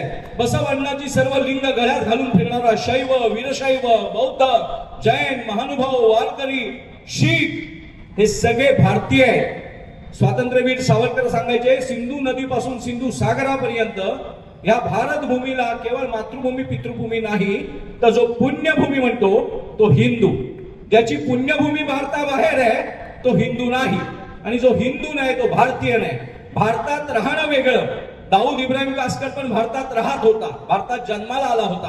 पण त्यांनी निष्ठा पाकिस्तानात जाऊन उपद्रवी लोकांच्या दावणीला बांधून आपल्या रक्तातली गद्दारी भारतात दाखवून दिली. भारतीय म्हणजे भारतीय सीमांमध्ये राहणारा भारतीय नाही. रॅशनिंग कार्ड केलं म्हणजे भारतीय नाही. खोटी आधार कार्ड केली ओळखपत्र केली इलेक्शन आयडी तयार केली लायसन्स केलं म्हणजे भारतीय होत नाही. ते तांत्रिक दृष्ट्या कागदोपत्री नागरिकत्व सिद्ध करेल पण भारत भूमीच्या आध्यात्मिक स्पंदनांचा स्पर्श ज्याच्या आईच्या गर्भात आणि पितृदेवतांच्या रक्तात आहे तो भारतीय आहे. 12 ज्योतिर्लिंगांचं दर्शन घेणं 4 धाम करणं प्रयागच्या बुद्धाचं दर्शन घेणं भगवान बुद्धाच्या बामियांमध्ये मूर्ती तुटल्यानंतर ज्याच्या डोळ्यात अश्रू आले इतके 2500 वर्ष जुनी परंपरा तालिबानी लोक फोडून काढत होते त्यावेळेला इथे ज्यांना दुःख झालं तो भारतीय आहे. इराण झालं ते भारतीय नाही आहे. इराणच्या खामेनीसाठी 1600 कोटी रुपये जमा करणारे लोक भारतीय नाही आहेत. भारतीय सीमेवर लढणारा सैनिक मेल्यानंतर ज्यांच्या घरात सुटकासारखं दुःख तयार होतं तो भारतीय आहे. भारतीय असण्यासाठी भारत ही ज्याची पुण्यभूमी आहे भारत ही ज्याची अंतिम तीर्थभूमी आहे तो भारतीय आहे. आणि भारतीयांनी भारतीयांसाठी जो उभा केलेला लढा आहे त्या लढ्याचं नाव हिंदुत्व आहे.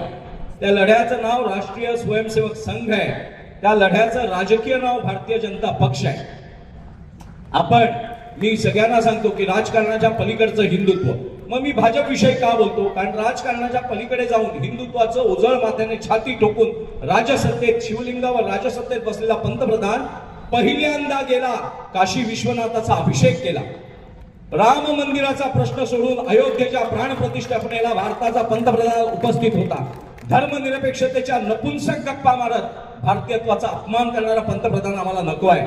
उजळ माथ्याने छाती ठोकून भारतीय परंपरांचा आदर करून भारतीय संस्कृती ही माझी राजसंस्कृती आहे ही माझी धर्म संस्कृती आहे पितृदेवतांच्या रक्ताचा वारसा उजळ माथ्याने सांगणारा पंतप्रधानच आम्हाला देशाचा पाहिजे. आपण अनेकदा बघितलं असेल की मी धर्मनिरपेक्ष हे सिद्ध करण्यासाठी धर्मद्रोही राष्ट्रद्रोही पिलावळीचं लांगुल चालन करणारे राज्यकर्ते आपण भारतामध्ये पाहिले आहेत. सीमेला संरक्षण देणारे इंडियन मुजाहिदीनच्या जिहादी अतिरेक्यांना संरक्षण देणारे आपण बघितले आहेत. याकूब मेमनला फाशी होऊ नये म्हणून रात्री 3 वाजता सर्वोच्च न्यायालयाला उठवणारे देशद्रोही पिल्लावळ आपण पाहिली आहे. मग त्यांना भारतात राहतात म्हणून भारतीय म्हणता येईल का? शरीरात रोग वावरला म्हणून रोग हा शरीराचा अंग होत नाही त्याला मारावाच लागतो शरीराबाहेर काढावाच लागतो. आज आपण सगळ्यांनी एक लक्षात ठेवायचं आहे की आजकाल आरक्षणांच्या नावाने जातींच्या नावाने आपल्या देशामध्ये काही विदेशी शक्ती अहंकार भडकवण्याचं काम करतायत. मध्यंतरी वेगवेगळ्या जातींचे मोर्चे निघत होते. सगळ्या जाती सर्व वर्ण सर्व भाषा सर्व प्रांत सर्व पंथ सर्व उपासना पद्धती या भारताचीच अंग आहे. त्याचं मूळ भारतीयत्व आहे त्याचं मूळ हिंदुत्व आहे. मुळाचं पोषण करणं हे आपलं राष्ट्रीय कर्तव्य आहे. फांद्यांचे अहंकार वाढवणं हा राष्ट्रद्रोह आहे. अजमल कसाब आणि अफजल गुरुपेक्षा या देशाला घातक काय असेल तर जाती पाती भाषा वर्ण प्रांत पंथ पक्षामध्ये विभागलेला हिंदू समाज या देशाला घातक आहे. अजमल कसाबला गोळ्या घालून मारता येईल पण जातीयवादी विषवल्ली आपल्या विचारांमध्ये घेऊन फिरणाऱ्या वर्गाचं करायचं काय? सख्या भावंडांविषयी दुजाभाव बाळगणारा हिंदू या देशाची प्रथम समस्या आहे. जातीमध्ये भाषेमध्ये प्रांतामध्ये वर्णामध्ये पंथांमध्ये विभागलेला हिंदू हिंदुत्वाच्या मुळाची सेवा करू लागला तर भारताचं भारतीयत्व टिकून राहील. 1992 साली बाबरी मशीद पाडण्यात आली. ती पाडणं हे भारतीयांच्या आध्यात्मिक अस्मितेचं एक कौतुकास्पद पाऊल होतं. बाबरी ही तुमचं आध्यात्मिक क्षेत्र नव्हतं. बाबरी ही बाबर अकबर यांच्या अतिरेकी अत्याचाराचं प्रतीक होतं. भारताच्या आध्यात्मिक क्षेत्रांचं विटंबना करून, भारताच्या आध्यात्मिक पवित्र परंपरेची विटंबना करून आपलं अतिक्रमण लादणाऱ्या देशद्रोही घुसखोर दरोडेखोरांचं प्रतीक म्हणजे बाबरी मशीद होती. आणि भारताच्या भारतीय लोकांनी आपलं भारतीयत्व जागून बाबरी मशीद पाडली. तो भारतीयांचा नैसर्गिक अधिकार होता. तिथे संविधानिक मानवी कायद्यांचा काहीही संबंध येत नाही. जेव्हा जगामध्ये एक राक्षसी परंपरा अरबस्तानच्या उकिरड्यावरून निघून जगाचं इस्लामीकरण करण्याची राक्षसी स्वप्न, भगवान बुद्धाचे उपासक गेले ते निशस्त्र गेले, महावीर जैनांचे उपासक निशस्त्र, बसवेश्वराचे उपासक निशस्त्र. आमचे औसेकर महाराज इथे बसलेले आहेत नाथ संप्रदायाचे. ही थोर वारकरी संप्रदाय जेव्हा माऊलींच्या तुकोबांची गाथा घेऊन ज्ञानेश्वरी डोक्यावर घेऊन पंढरपूरला जातो, तो निशस्त्र जातो. कुणाला बाटवण्यासाठी, कुणाच्या बायका रखेली करण्यासाठी जात नाही. कुणाची घरदारं उद्ध्वस्त करून कुणाची धर्मस्थळं बाटवण्यासाठी जात नाही. हा आत्मउन्नतीसाठी केलेला आध्यात्मिक प्रयत्न असलेला भारतीय आध्यात्मिक तत्वज्ञान अतिरेकी, चोर, दरोडेखोर, मंगोलियन वंशाचा औरंगजेब ज्यांना आपल्या आईचा नवरा वाटतो, त्या देशद्रोही पिलावळीसाठी एक औषध आहे, ते म्हणजे हिंदुत्व आहे. आज आपण सगळ्यांनी, स्वातंत्र्यवीर सावरकर नेहमी सांगायचे, हिंदू हृदय सम्राट स्वातंत्र्यवीर सावरकर सांगायचे की हिंदू कशामुळे हरले? हिंदू कधी पराक्रमात नाही हरले. पानिपत आपण रणात हरलो नाही, कूटनीतीत हरलो. रणामध्ये आपण नेहमी जिंकत आलोय. प्रतापराव गुजर, वेडात मराठे वीर दौडले सात, म्यानातून उसळे तलवारीची पात. बहलोल खानाला हरवलं कमी सैन्यानिशी, पण वचन देऊन गेला, माझी पत्नी तुमची बहीण आहे, बहिणीला विधवा करू नका असं भावनात्मक आव्हान केलं आणि निघून गेला. आणि ह्यांनी सोडलं उदारमानानं. शेवट येऊन 40-45 हजारची नव्या दमाची फौज घेऊन येऊन तो भारतावर चढून आला महाराष्ट्रावरती. आणि मग छत्रपती शिवप्रभू भडकले की तुम्ही साध्या शिपायासारखं काम काय केलं? याला म्हणतात सद्गुण विकृती. सद्गुण विकृती म्हणजे चांगलेपणाचा अतिरेक. नको तिकडे चांगलेपण दाखवलं, रोगाला दया दाखवली की रोग तुम्हाला मारल्याशिवाय राहणार नाही. सावरकर सांगायचे हिंदू हरले ते सद्गुण विकृतीमुळे. शक्ती वाचून धर्म दुर्बल ठरतो, धर्म वाचून शक्ती दुष्ट बनते. आणि या सगळ्याचं मूर्तिमंत ह्या वाक्याचं धर्मशक्ती, शक्ती वाचून धर्म दुष्ट बनतो. म्हणजे इस्लामिक आक्रमण आली, त्यांच्याकडे धर्म काय नव्हता, फक्त ह्यांचं धर्मांतरण करायचं.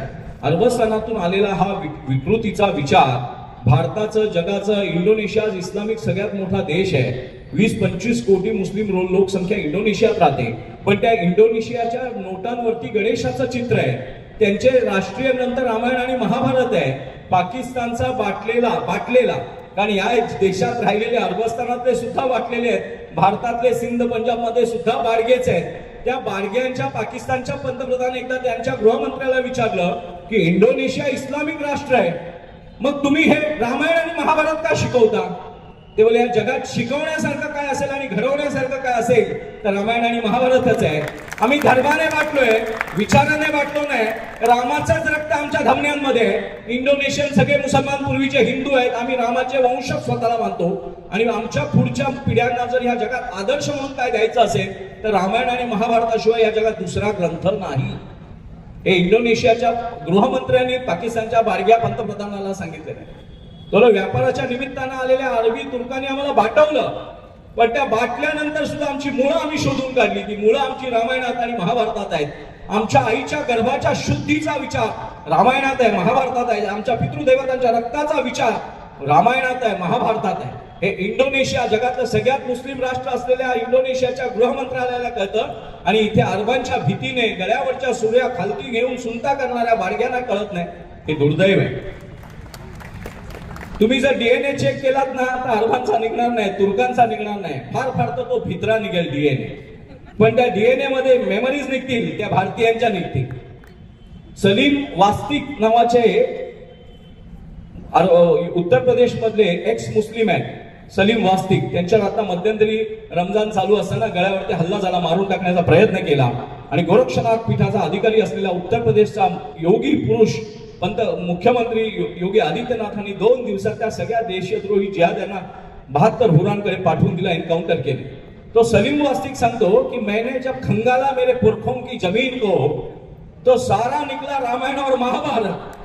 कोई कुरान, कोई अरब, कोई तुर्क निकले नहीं, तो मैं क्यों अपने आप को मुसलमान मानूं. गाजियाबाद मधला सलीम वास्तिक आपण सगळ्यांनी बघा ह्या रमजान मध्ये त्यांच्यावर घरावर झोपले असताना अत्याचारी हल्ला झाला, प्रचंड मारून टाकण्याचा प्रयत्न केला, पण ईश्वरी शक्तीने त्यांचं रक्षण केलं. आज आपण सगळे सोलापूरच्या या विजयी चौकामध्ये जमलेलो आहोत. आज वेळ खूप कमी आहे. आपल्या देशाची एक संगीत कोकिळा, देव देश आणि धर्माची अत्यंत पूजा करणारी लता दीदी आणि आशा भोसले या दोन महान गायिका, स्वातंत्र्यवीर सावरकरांच्या संस्काराने दीनानाथ मंगेशकरांचा पिंड पोचला गेला होता संस्काराने, अत्यंत देशभक्त. जयो स्तुते श्री महन मंगले शिवास्पदे शुभदे ही गाणी म्हटली, ने मजसीने हे 5 भावंडांनी एकत्र म्हटलं. ते आज आशाताईंचं स्वर्गारोहण झालेलं आहे. मी आशाताईंना आपल्या ह्या पवित्र व्यासपीठावरून, संघाच्या हिंदू संमेलनाच्या पवित्र व्यासपीठावरून अखंड, जेव्हा पूर्वी भालजी पेंढारकरांचे देशभक्तीचे छत्रपती शिवप्रभूंचे जे पिक्चर यायचे, चित्रपट यायचे ब्लॅक अँड व्हाईट, ते सगळी ओजस्वी गाणी जी असायची ती ओजस्वी गाणी आशाताईंनी गायलेली आहे. मी अशी प्रार्थना करतो आपल्या सोलापूरच्या सांस्कृतिक, सामाजिकदृष्ट्या, धार्मिकदृष्ट्या, राष्ट्रभक्तीने पेटलेल्या या समाजाला की हा संघाच्या पवित्र हिंदुत्ववादी, देव देश धर्म मानणाऱ्या भारतीय व्यासपीठावरती आशाताईंना 2 मिनिटाची श्रद्धांजली द्यावी. आणि आज आपण सगळ्यांनी आशाताईंचं एखादं गीत थोडंसं 2 मिनिटाचं लावावं, कारण आशाताईंनी आणि लता दिदींनी, हृदयनाथ मंगेशकरांनी देशभक्तीपर जेवढी गाणी गायली आहेत ना ती थोड आहे. आज सचिनजी लादे नावाचे आता माझ्या आधी जे वक्ते बोलले, अत्यंत अभ्यासपूर्ण, पर्यावरणपूर्ण पंचसूत्री, ती पंचसूत्री पुन्हा पुन्हा ही ऐका तुम्ही, रेकॉर्डिंग केली असेल तर. आणि सचिनजी लादेंना कार्यक्रम संपल्यानंतर 5 मिनिटं पुन्हा एकदा द्यावीत आणि ती पंचसूत्री समजावून सांगण्यात यावी. मला इतका आनंद होतोय की पंचसूत्री किती महत्वाची आहे शाश्वत समाजाच्या सांस्कृतिक संरक्षणासाठी, धार्मिक, आध्यात्मिक, पर्यावरणपूरक आणि भौतिक ह्या वातावरणाचं संरक्षण करण्यासाठी ती पंचसूत्री गरजेची आहे. आज औसेकर महाराज आपल्याकडे आलेले आहेत. आज विजय चौकात आपला हा हिंदू संमेलनाचा कार्यक्रम होतोय. देशभरात 80,000च्या वर हिंदू संमेलनं झालेली आहेत. राष्ट्रीय स्वयंसेवक संघाच्या माध्यमातून देव देश धर्माचं जे कार्य झालेलं आहे ते अतुलनीय आहे. काही लोक म्हणत असतील ना संघाने काय केलं, तर संघाने नरेंद्र मोदी पंतप्रधान केले, एअर सर्जिकल स्ट्राईक करून दाखवले. संघाने जे जे केलंय ते चेहरा न दाखवता केलंय. 18 पगार जातीचे 12 बलुतेदार आज कोविंद असतील, रामप्रसाद कोविंद असतील, रामनाथ कोविंद असतील किंवा द्रौपदी मुर्मूंसारख्या उपेक्षित वर्गातून देशाचं सर्वोच्च पद, राष्ट्रपतीपद देणं हे संघाने केलेलं आहे. नरेंद्र मोदींसारखा एक पराक्रमी पुरुष, अमित शहासारखा एक लोह पुरुष या देशाचं नेतृत्व करण्यासाठी दिलेल्या संघाला मी हिंदू राष्ट्र सेनेचा राष्ट्रीय अध्यक्ष म्हणून, 18 पगार जातीचा 12 बलुतेदार म्हणून, भाषिक, जातीय, वर्ण भाषा, प्रांत भाषा, अहंकार मोडून एक भारत मातेचा सुपुत्र म्हणून मी कोटी कोटी धन्यवाद देतो. आणि अनेक विषय आहेत, गोसन्मान आव्हान अभियान चाललेलं आहे, त्या सगळ्याचा आपण सगळ्यांनी अभ्यास करावा अशी माझी विनंती आहे. आणि ह्या हिंदू संमेलनासाठी, आयोजनासाठी ज्यांनी आपलं योगदान दिलेलं आहे, ज्यांनी श्रम घेतलेले आहेत, उत्तम निवेदिका, भाषेवर प्रभुत्व असलेली, ओघावत्या शैलीत बोललेली निवेदिका आपण इथे छान निवेदन केलं. आणि सर्व बाजूनी हिंदू समाज, हा जिल्ह्यातला एवढा उपस्थित हिंदू समाजाने जरी निश्चय केला की या जिल्ह्याचं राजकारण हे भारतीयत्वाच्याच भोवती फिरणार, राजकारणाच्या अधीन असलेला धर्म आपल्याला नको आहे, धर्माच्या अधीन असलेली राजसत्ता आपल्याला हवी आहे, धर्माधिष्ठित राज्य व्यवस्था निर्माण करणं हा 18 पगार जातींच्या 12 बलुतेदारांचा, बघा भगवान बुद्धांचा जेव्हा कार्यकाल आहे आणि महावीर जैनांचा जेव्हा कार्यकाल आहे तो इसवी सन पूर्व 600चा आहे, जेव्हा इस्लाम आणि ख्रिश्चनिटीचा जन्म सुद्धा झाला नव्हता. ते देशद्रोह, पिलावळीचे दरोडेखोर इथे चालून येतील आणि इथलेले बाटगे, इथे त्यांच्या भीतीने बाटवल्या गेलेले बाडगे या देशाचं धर्मांतरण करण्याची राक्षसी स्वप्न पाहतील असं भगवान बुद्धाला किंवा महावीर जैनांना वाटलं सुद्धा नव्हतं. आपापसात चाललेल्या मारामाऱ्या, अनावश्यक अहंकाराचा हिंसाचार तो अहिंसेच्या परिभाषेत बांधला आहे. पण भगवान बुद्धाला जर इस्लामचं तत्वज्ञान कळलं असतं, ख्रिश्चनिटी कळली आणि जगाबाहेरून येणारे चोर, दरोडेखोर भारताचं धर्मांतरण करणार आहेत, अत्याचार करणार आहेत, आमच्या माता भगिनींची विटंबना स्तन कापून करून गुप्तांगात तलवारी टाकणार आहेत, असं जर कळलं असतं, भगवान बुद्धांनी आत्मीय शांतीला, अहिंसेला म्हणजे अनावश्यक उपद्रव माजवण्यासाठी केलेल्या हिंसेची निंदा केलेली आहे. पण धर्मरक्षणासाठी जर वेळ आली असती, भारताच्या तत्वज्ञानाचं, भारतीयत्वाच्या रक्षणासाठी भगवान बुद्धाने स्वतः सुद्धा शस्त्र उचललं असतं याची मी तुम्हाला खात्री देतो. एक भगवान बुद्धाचा एक प्रामाणिक उपासक आणि अभ्यासक म्हणून महावीर जैन आणि भगवान बुद्धांनी जी आत्मीय शांती सांगितलेली आहे, अहिंसा सांगितलेली आहे, ती अहिंसा चोरा दरोडेखोरांना मोकळं सोडा, आपल्या आया बहिणींवर बलात्कार करणाऱ्यांना मोकळं सोडा, भगवान बुद्धाच्या बामियांमधल्या मूर्ती सोडणाऱ्या अतिरेक्यांना सोडून द्या, मुंबईच्या बॉम्बस्फोट करणाऱ्या अतिरेक्यांना सोडून द्या, याकूब मेमनच्या मशीद थडग्याला उदात्तीकरण करा, अफजल खानाच्या थडग्यावर मजार बांधा. यासाठी सांगितलेली अहिंसा नाहीये. ती भारतीयांचं रक्त सांडू नये, मनुष्याने मनुष्याचं रक्त सांडू नये. पण मनुष्याचं रक्त सांडण्यासाठी बाहेरच्या राक्षसी जाती आल्या तर त्याचा प्रतिकार नैसर्गिकपणे आपण केला पाहिजे. आज भारतामध्ये जे काही उपद्रवी आहेत ते आपल्या अहिंसेच्या खांद्यावरती बंदुका ठेवून अहिंसा परमो धर्म, अहिंसा परमो धर्म, अहिंसा परमो धर्म, धर्म हिंसा तदैवच. मी आपल्या सगळ्यांचं माझं मनोगत व्यक्त करून थोडक्यात पण अतिशय मार्मिक गांभीर्यपूर्वक आज आपले सगळे हे दोन्ही वक्ते आहेत, थोर वक्त्यांच्या व्यासपीठांवरती ह्याचा समारोप करूया. आपण सगळ्यांनी एक निश्चय करूया की यापुढे मी दलित नाहीये, मी बौद्ध नाहीये, मी शीख नाही, जैन नाही, महानुभाव नाही, मराठा नाही, ब्राह्मण नाही, साळी नाही, कोळी नाही, कुणबी नाही, तेलुगू नाही, कन्नड नाही, भाषिक नाही, प्रादेशिक नाही, प्रांतीय नाही, राजनैतिक दलात विभागलेला नाही. मी हिंदू आहे आणि जो हिंदू हित की बात करेगा वही देश पे राज करेगा. कारण अजमल कसाब आला, अफजल गुरु आला तर तुमच्या जातीचे सर्टिफिकेट बघून तुम्हाला जिवंत सोडणार नाहीये. तुमची खातना नाही झाली तर तुम्हाला मरायचंच आहे. आज ताज हॉटेलवर जो हल्ला झालाय त्यातले काही फुटेज आहेत ते सरकारने सीज केलेत, काँग्रेस सरकारने ते कधीच प्रकाशित करायचे नाही म्हणून फ्रीज करून टाकले आहेत. का? त्याचं कारण असं आहे, अतिरेक्यांनी तिथल्यांची आय कार्ड तपासली आहेत और जो अपने वाला है उसको छोड़ दिया है, जो अपने वाला नहीं उसको ठोक दिया है. तिथल्या स्त्रियांवर बलात्कार झालाय. गरोदर स्त्री त्या अजमल कसाबच्या, अफजल गुरुच्या हरामखोर औलादीच्या जवळ गेली आणि सांगितलं की प्लीज मी प्रेग्नेंट आहे, माझ्या बेबी आहे जवळ, प्लीज मला मारू नकोस. तो no don't worry, please come come. आणि गर्भावरती एका 47 ठेवून गोळ्या घातल्या त्याने. हे फुटेज जर आपल्या हिंदूंमध्ये, भारतीयांमध्ये आले ना तर तुम्हाला कळेल की अजमल कसाब नुसता आरोपी नाहीये, कोणीच दुसरं सत्य सांगत नाही. बीड जिल्ह्यातला अबू जुंदाल नावाचा एक हरामखोर भारतीय देशद्रोही जिहादी अजमल कसाबला वॉर रूम मध्ये बसून इथलं गाईडलाईन करत होता.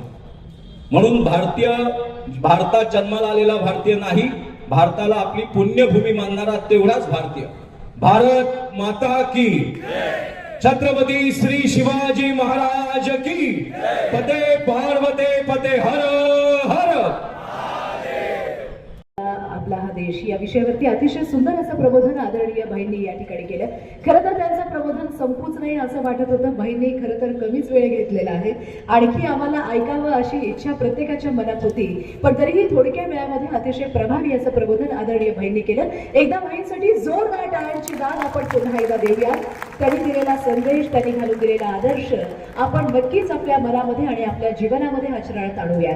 आणि यानंतर या संमेलनाप्रसंगी आपले आशीर्वचन इथे व्यक्त होत आहे आणि हरिभक्तपरायण आदरणीय श्रीरंग गहिनीनाथ महाराज औसेकर यांना मी आशीर्वचन व्यक्त करण्यासाठी भारत माता की, बोलो भारत माता की, तुळजा भवानी माता की, सनातन हिंदू धर्म की, गौ माता की, छत्रपती शिवाजी महाराज की, छत्रपती संभाजी महाराज की, अपने माता पिता की. जय श्री राम, जय श्री राम. बोला बोला एकदा भक्तलिंग हर बोला हर. सिद्धेश्वर महाराज की जय. श्री शिवयोगी सिद्धरामेश्वर महाराज की. पुंडली गोवर्धे हार विठ्ठल श्री ज्ञानदेव पंढरीनाथ भगवान की. माऊली ज्ञानेश्वर महाराज की. महायोगपीठे तटे भीमरथ्याम वरम पुंडलीकाय दातुम मुनींद्रैः समागततिष्ठं तमानंदकंदम परब्रह्मलिंगम भजे पांडुरंगम. गुरुर ब्रह्मा गुरुर्विष्णू गुरुर्देव महेश्वरः गुरु साक्षात परब्रह्म तस्मै श्री गुरुवे नमः. आज सोलापूर येथे विजय चौकामध्ये चालू असलेल्या विराट हिंदू संमेलनाच्या माध्यमातून तुम्ही आम्ही ते सगळे जमलेलो आहोत. त्या निमित्ताने व्यासपीठावर उपस्थित सन्माननीय आदरणीय हिंदू राष्ट्रीय सेनेचे अध्यक्ष आदरणीय धनंजयजी भाई देसाई, खरं तर मी जरी प्रमुख पाहुणा राहिलो या कार्यक्रमाचा, माझी इच्छा तुम्हाला ऐकायची होती, कारण की आमचे भाषण असतील किंवा प्रवचन असतील हे सप्पक असतात, पण तुमचे असतील, आदरणीय आमदार राजासिंगजीचे असतील, हे तिखट असतात, तिखट. आणि सोलापूर नाही, तुम्ही म्हणल्यासारखं सोलापूरला सगळं तिखटच लागतं असं म्हणलं तर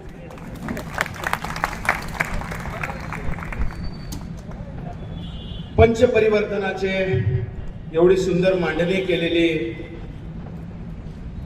आमच्या पंढरपूरचे आदरणीय सचिनजी लादेजी, या सोलापूर नगरीचे इकडचे लोकप्रिय आमदार सन्माननीय देशमुख साहेब, सन्माननीय ठाकूराय, इकडे उपस्थित असलेले माझे हिंदू मित्रांनो, हिंदू भगिनींनो व हिंदू मातांनो, आपण थोडं विचार करा. मी जास्त वेळ घेणार नाही, थोडक्यामध्ये संपवणार आहे, कारण की उशीर झालेला आहे. पण आपण थोडं विचार केलं पाहिजे. एखादी संघटना जर आपल्याला तयार करायची असेल तर खूप सोपी असते. आपली संघटना आहे, संघटना निर्माण करणं म्हणजे सोपं असतं, त्याच्या एवढी सोपी गोष्ट या जगात कुठली नसते. संघटना निर्माण करायला काय लागतं? थोडे पैसे लागतात, थोडीशी जागा लागते आणि त्याचबरोबर लोक लागतात. पण ती सुरू केलेली संघटना 50 ते 100 वर्ष टिकायला त्याच्यापेक्षा अवघड गोष्ट नसते, असं म्हणलं तर चुकीचं ठरणार. संघटना करायला फक्त पैसे लागत नाही, फक्त जागा लागत नाही, तर फक्त माणसं लागत नाही. त्याचबरोबर निष्ठा लागते, त्याचबरोबर श्रद्धा लागते, त्याचबरोबर समर्पण लागतं आणि त्याचबरोबर देशाप्रती प्रेम लागतं आणि त्याचबरोबर सेवेचा अंग लागतो. सेवा लागी सेवक झालो, तुमच्या लागलो निज चरणा. राम जन्माला आले, रावणाचा नाश झाला. कृष्ण जन्माला आले, कंसाचा नाश झाला.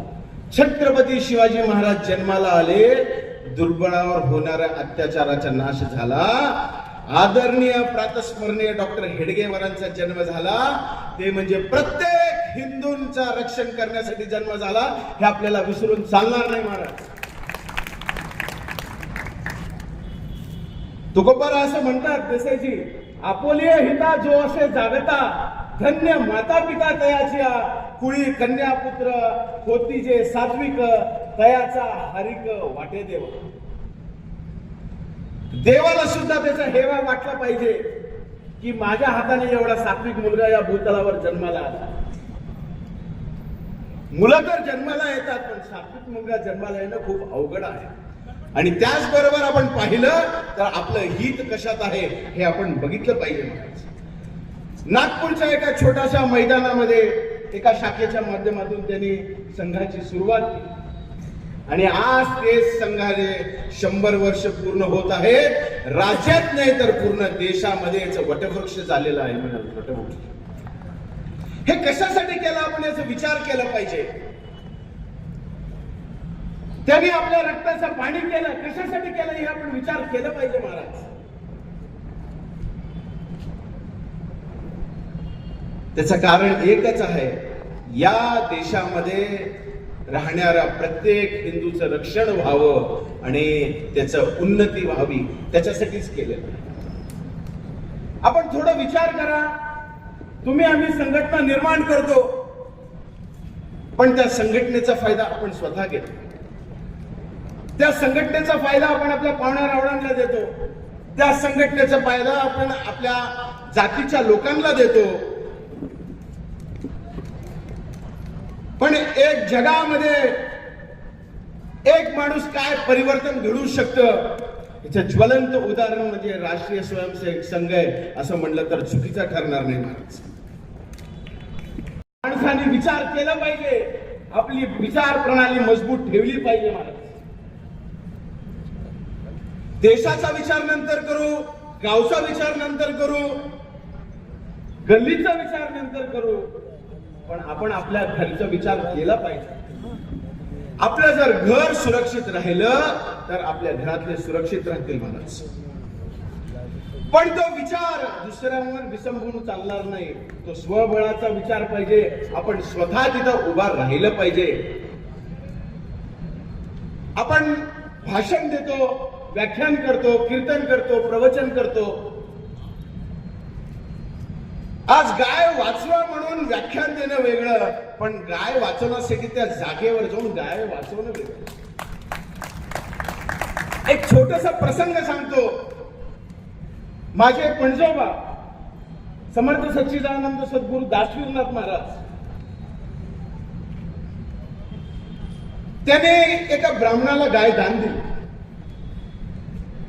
गाय दान दिल्यावर काय कारण होतं तो त्यांना माहिती आहे, मला काय माहित नाही. पण काही चंद पैशांसाठी त्या ब्राह्मणाने त्या गायी खाटकाला विकली. मग नंतर तो खाटीक आमच्या मठासमोरून गाय घेऊन जात असताना ते आमचे दासवीरनाथ महाराज म्हणजे माझे पणजोबा ते पाहिले आणि त्याला थांबवलं. त्याला म्हटलं तू हे गाय कोणी दान दिलं तुला किंवा कोणी दिलं? मग त्यांनी सांगितलं की बाबा असं असं अमुक अमुक माणसाने कितीला दिलं तर अमुक अमुक रुपयांना दिलं. मग महाराजांनी त्याला जे काही रुपये असतील ते दिला आणि ते गाय परत घेतली. महाराज ते गाय घेतल्यानंतर त्यांनी शपथ खाल्ली की आजपासून मी फक्त या गायीची रक्षा करणारे, मी अन्न सोडणारे आणि या गायीच्या दुधावरच राहणारे. आणि त्यांनी घर सोडलं, जाऊन अरण्यात राहिले. महाराज हे म्हटलं तर चुकीचं करणार नाही. सांगायचं तात्पर्य की बाबा त्या काळामध्ये गायीची रक्षा करणारे एवढे गायी प्रेमी होते. तुम्ही आम्हाला विचारा गायीची पूजा कशी करावी आम्ही सांगतो, गायीच्या शेपट्याची पूजा करावी आम्ही सांगतो, त्याचं मंत्र काय आम्ही सांगतो. पण गाय वाचवण्यासाठी खरं कोण बघत असेल तर ते आदरणीय राजासिंग असतील किंवा आदरणीय देसाईजी असतील असं म्हटलं तर चुकीचं ठरणार नाही. वा, गायीचा विषय काढला, गाय आली.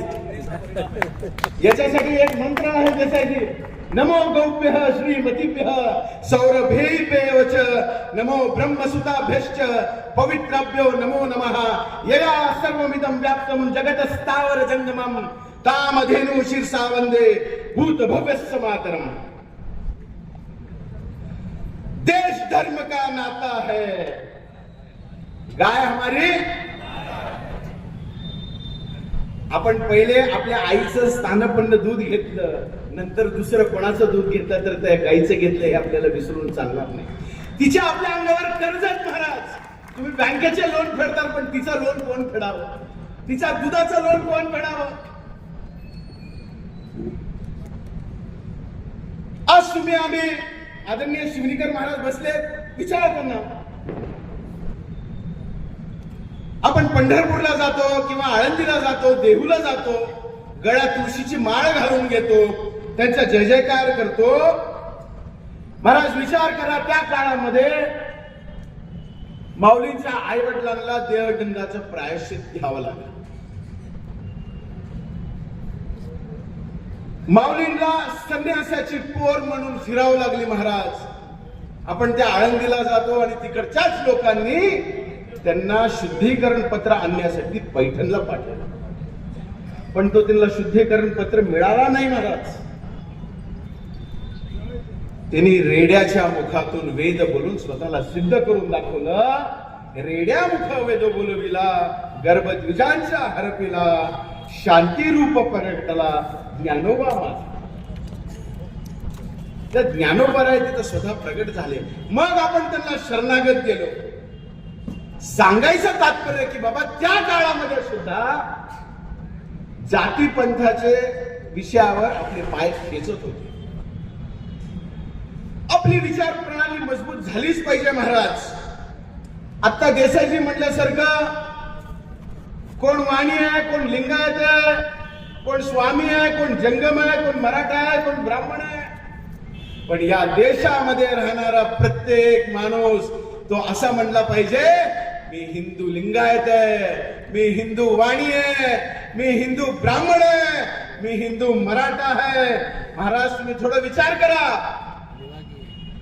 शिवाजी महाराज असतील, राणी लक्ष्मीबाई असतील, भगतसिंग असतील किंवा आपले वीर पुरुष असतील, अहो ते तर आहेतच आहेत, पण तुमच्या आमच्या सोलापूरचे जे 4 हुतात्मा आहेत, मल्लप्पा धनशक्ती असतील, किसन सारडा असतील, जगन्नाथ शिंदेजी असतील, कुर्बान हुसेन असतील, मला सांगा यांची जात एक होती का? होती का यांची जात एक? पण यांचे विचार एक होते का नाही? यांच्या सगळ्यांचे विचार एक होते महाराज. म्हणून आपली जबाबदारी आहे की आपण त्यांच्या जातीवर न जाता त्यांच्या विचारावर घेऊन आपण हा देश घडवला पाहिजे. छत्रपती शिवाजी महाराज कोणाच्या जातीच्या विरोधात नव्हते. छत्रपती शिवाजी महाराज कोणाच्या धर्माच्या विरोधात नव्हते. तर छत्रपती शिवाजी महाराज कोणाच्या विरोधात होते? दुष्ट प्रवृत्तीच्या विरोधात होते महाराज, दुष्ट प्रवृत्तीचा. आज विचार करा महाराज, आज आपण या विजय चौकामध्ये सभा घेत आहोत किंवा हिंदू संमेलनाचा कार्यक्रम होत आहे. आदरणीय सन्माननीय छत्रपती जर नसले असते तर हे सभा झाली असती का? आम्ही देसाईजी आम्ही सगळे इथं बसू शकलो असतो का? अहो हे तर सोडा, पण तुम्ही इथं भगवे टोपी घालून बसू शकलो असतो का? याचा आपण प्रत्येक हिंदूंनी विचार केला.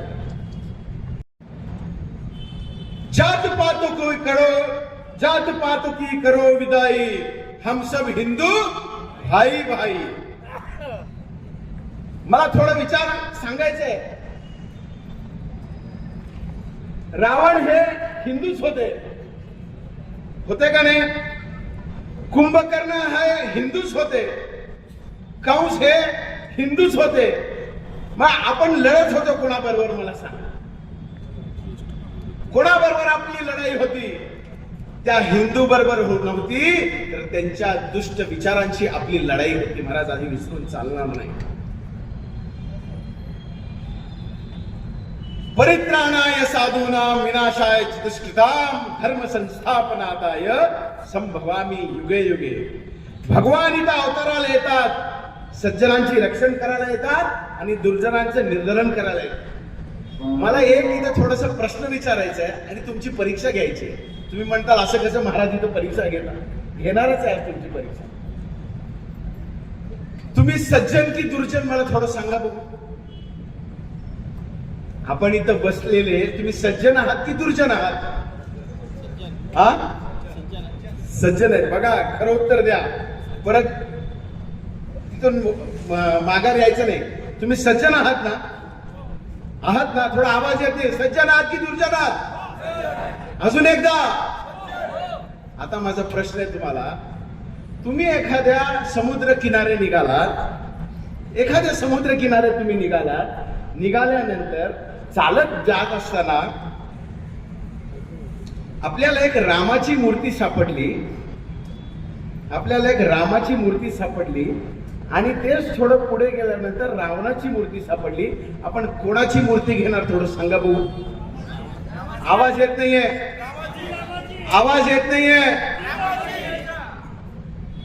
आपण रामाची मूर्ती घेणार. ठीक आहे, खूप आनंदाची गोष्ट आहे. पण थोडं अजून पुढे गेल्यावर देसाईजी, थोडे पाऊल टाकल्यानंतर तिथं रामाची मूर्ती आहे, पण ती शाडूची आहे आणि रावणाची 2 किलो सोन्याची आहे. तर आता कोणाची मूर्ती घेणार तुम्ही मला सांगितलं पाहिजे. लाईव्ह चालू आहे, खोटं बोलू नका. आपण सज्जन आहेत महाराज, आपण रामाचीच मूर्ती घेणार. आपल्याला सगळ्यांना एक छोटीशी विनंती आहे. आज आपण एक संकल्प करूया. प्रत्येकाकडे मोबाईल आहे, आपल्या मोबाईलचं टॉर्च लाईट चालू करा. आपली विनंती आहे महाराज, विनंती आहे. प्रत्येक जण टॉर्च लाईट चालू करावं आणि समोर दाखवावं. आणि मी जे संकल्प करतो किंवा शपथ घेतो आपण त्याच्या माघारी बोलावं. मी आजपासून संकल्प घेतो की जोपर्यंत मी जीवित आहे तोपर्यंत धर्मासाठी कार्य करेल. मी जोपर्यंत जीवित आहे छत्रपती शिवाजी महाराजांच्या एक मावळा म्हणून कार्य करेल. मी माझ्या घराची सुरक्षा करेल. मी माझ्या गल्लीची सुरक्षा करेल. मी सोलापूर शहराची सुरक्षा करेल. लव जिहादच्या प्रती माझे बहीण माझी मुलगी यांची संरक्षण करेल. जोपर्यंत हिंदू राष्ट्र होणार नाही तोपर्यंत संघर्ष करत राहील. आपण विचार केला पाहिजे महाराज. आदरणीय सन्माननीय लादेजींनी एवढी सुंदर पंचरत्न सांगितली आपल्याला. आपण आपल्यातच राम आहे, आपल्यातच रावण आहे, आपल्यातच कृष्ण आहे, आपल्यातच कंस आहे. आपल्याला काय व्हायचं ते आपण ठरवलं पाहिजे. हिंदू म्हणून घेणं सोपं आहे पण हिंदू सारखे कार्य करणं खूप अवघड आहे.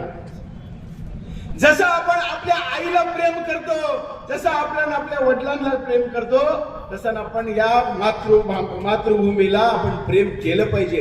हे विसरून चालणार नाही. खरोखर देसाईजी सांगायचं जर झालं, आज माझी तारीख खरं नव्हती कार्यक्रमात. निलंग्याच्या पुढे एक गाव आहे तिथे माझी तारीख गेलेली होती. पण सोलापूरकरांचं एवढा प्रेम, तो प्रेम मला इथे खेचून आला. कारण की माझा आजोळच सोलापूर आहे असं म्हणलं तर चुकीचं ठरणार.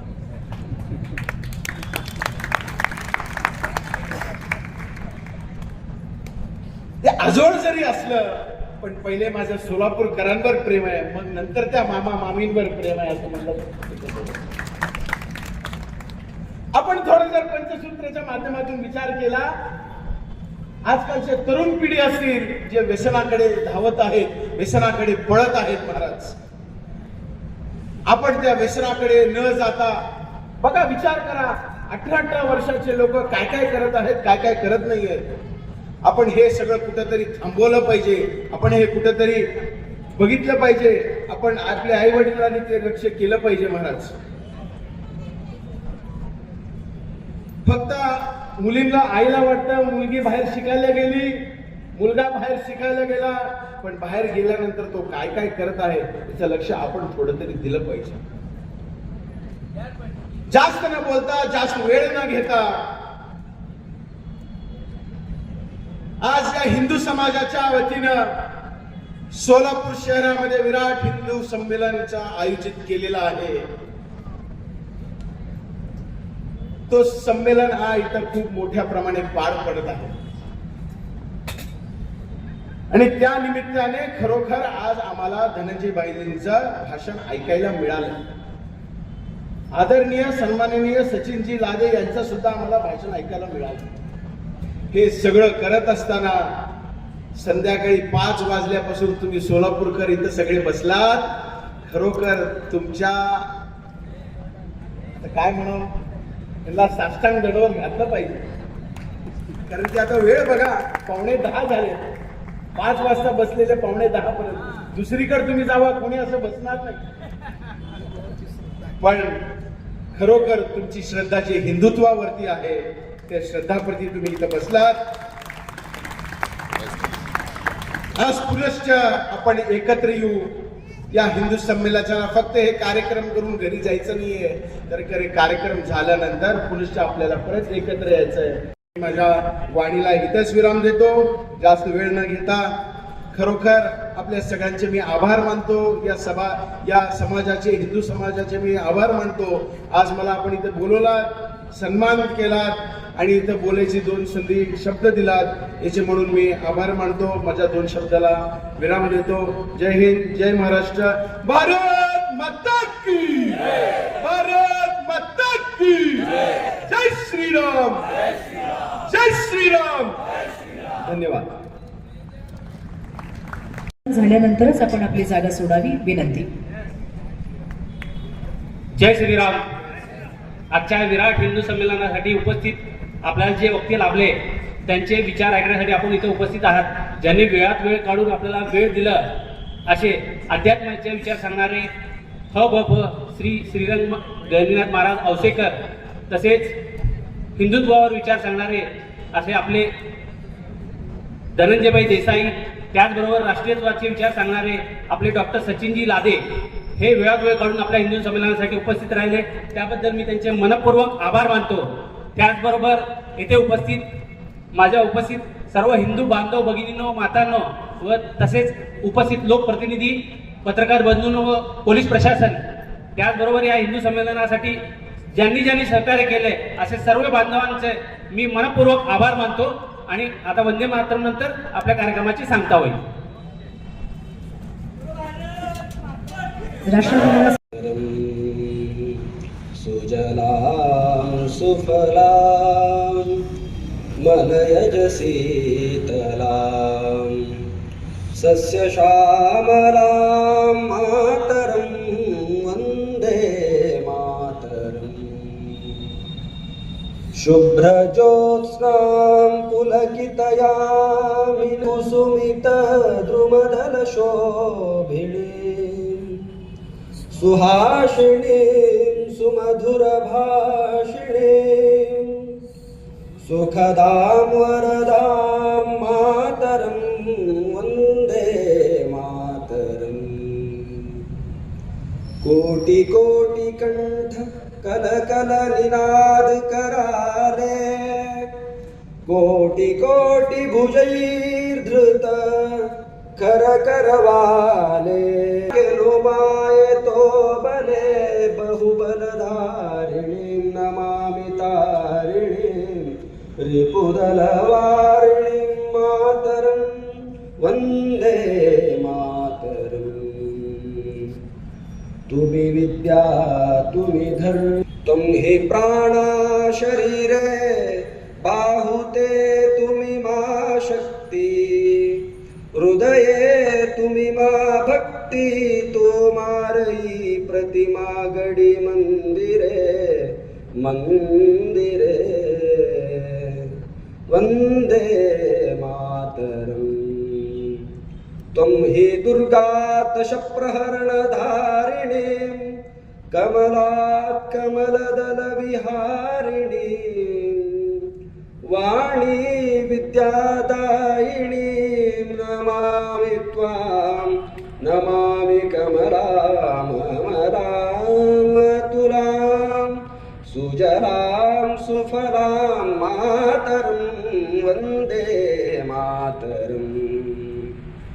श्यामलां सरलां सुष्मितां भूषितां धरणीं भरणीं मातरं वन्दे मातरम्. वन्दे मातरम्. बोलो भारत माता की जय. या ठिकाणी राष्ट्र सेना उपशहर प्रमुख लिंबाजी जाधव आणि सगळे पदाधिकारी यांच्या वतीने धन्यवाद.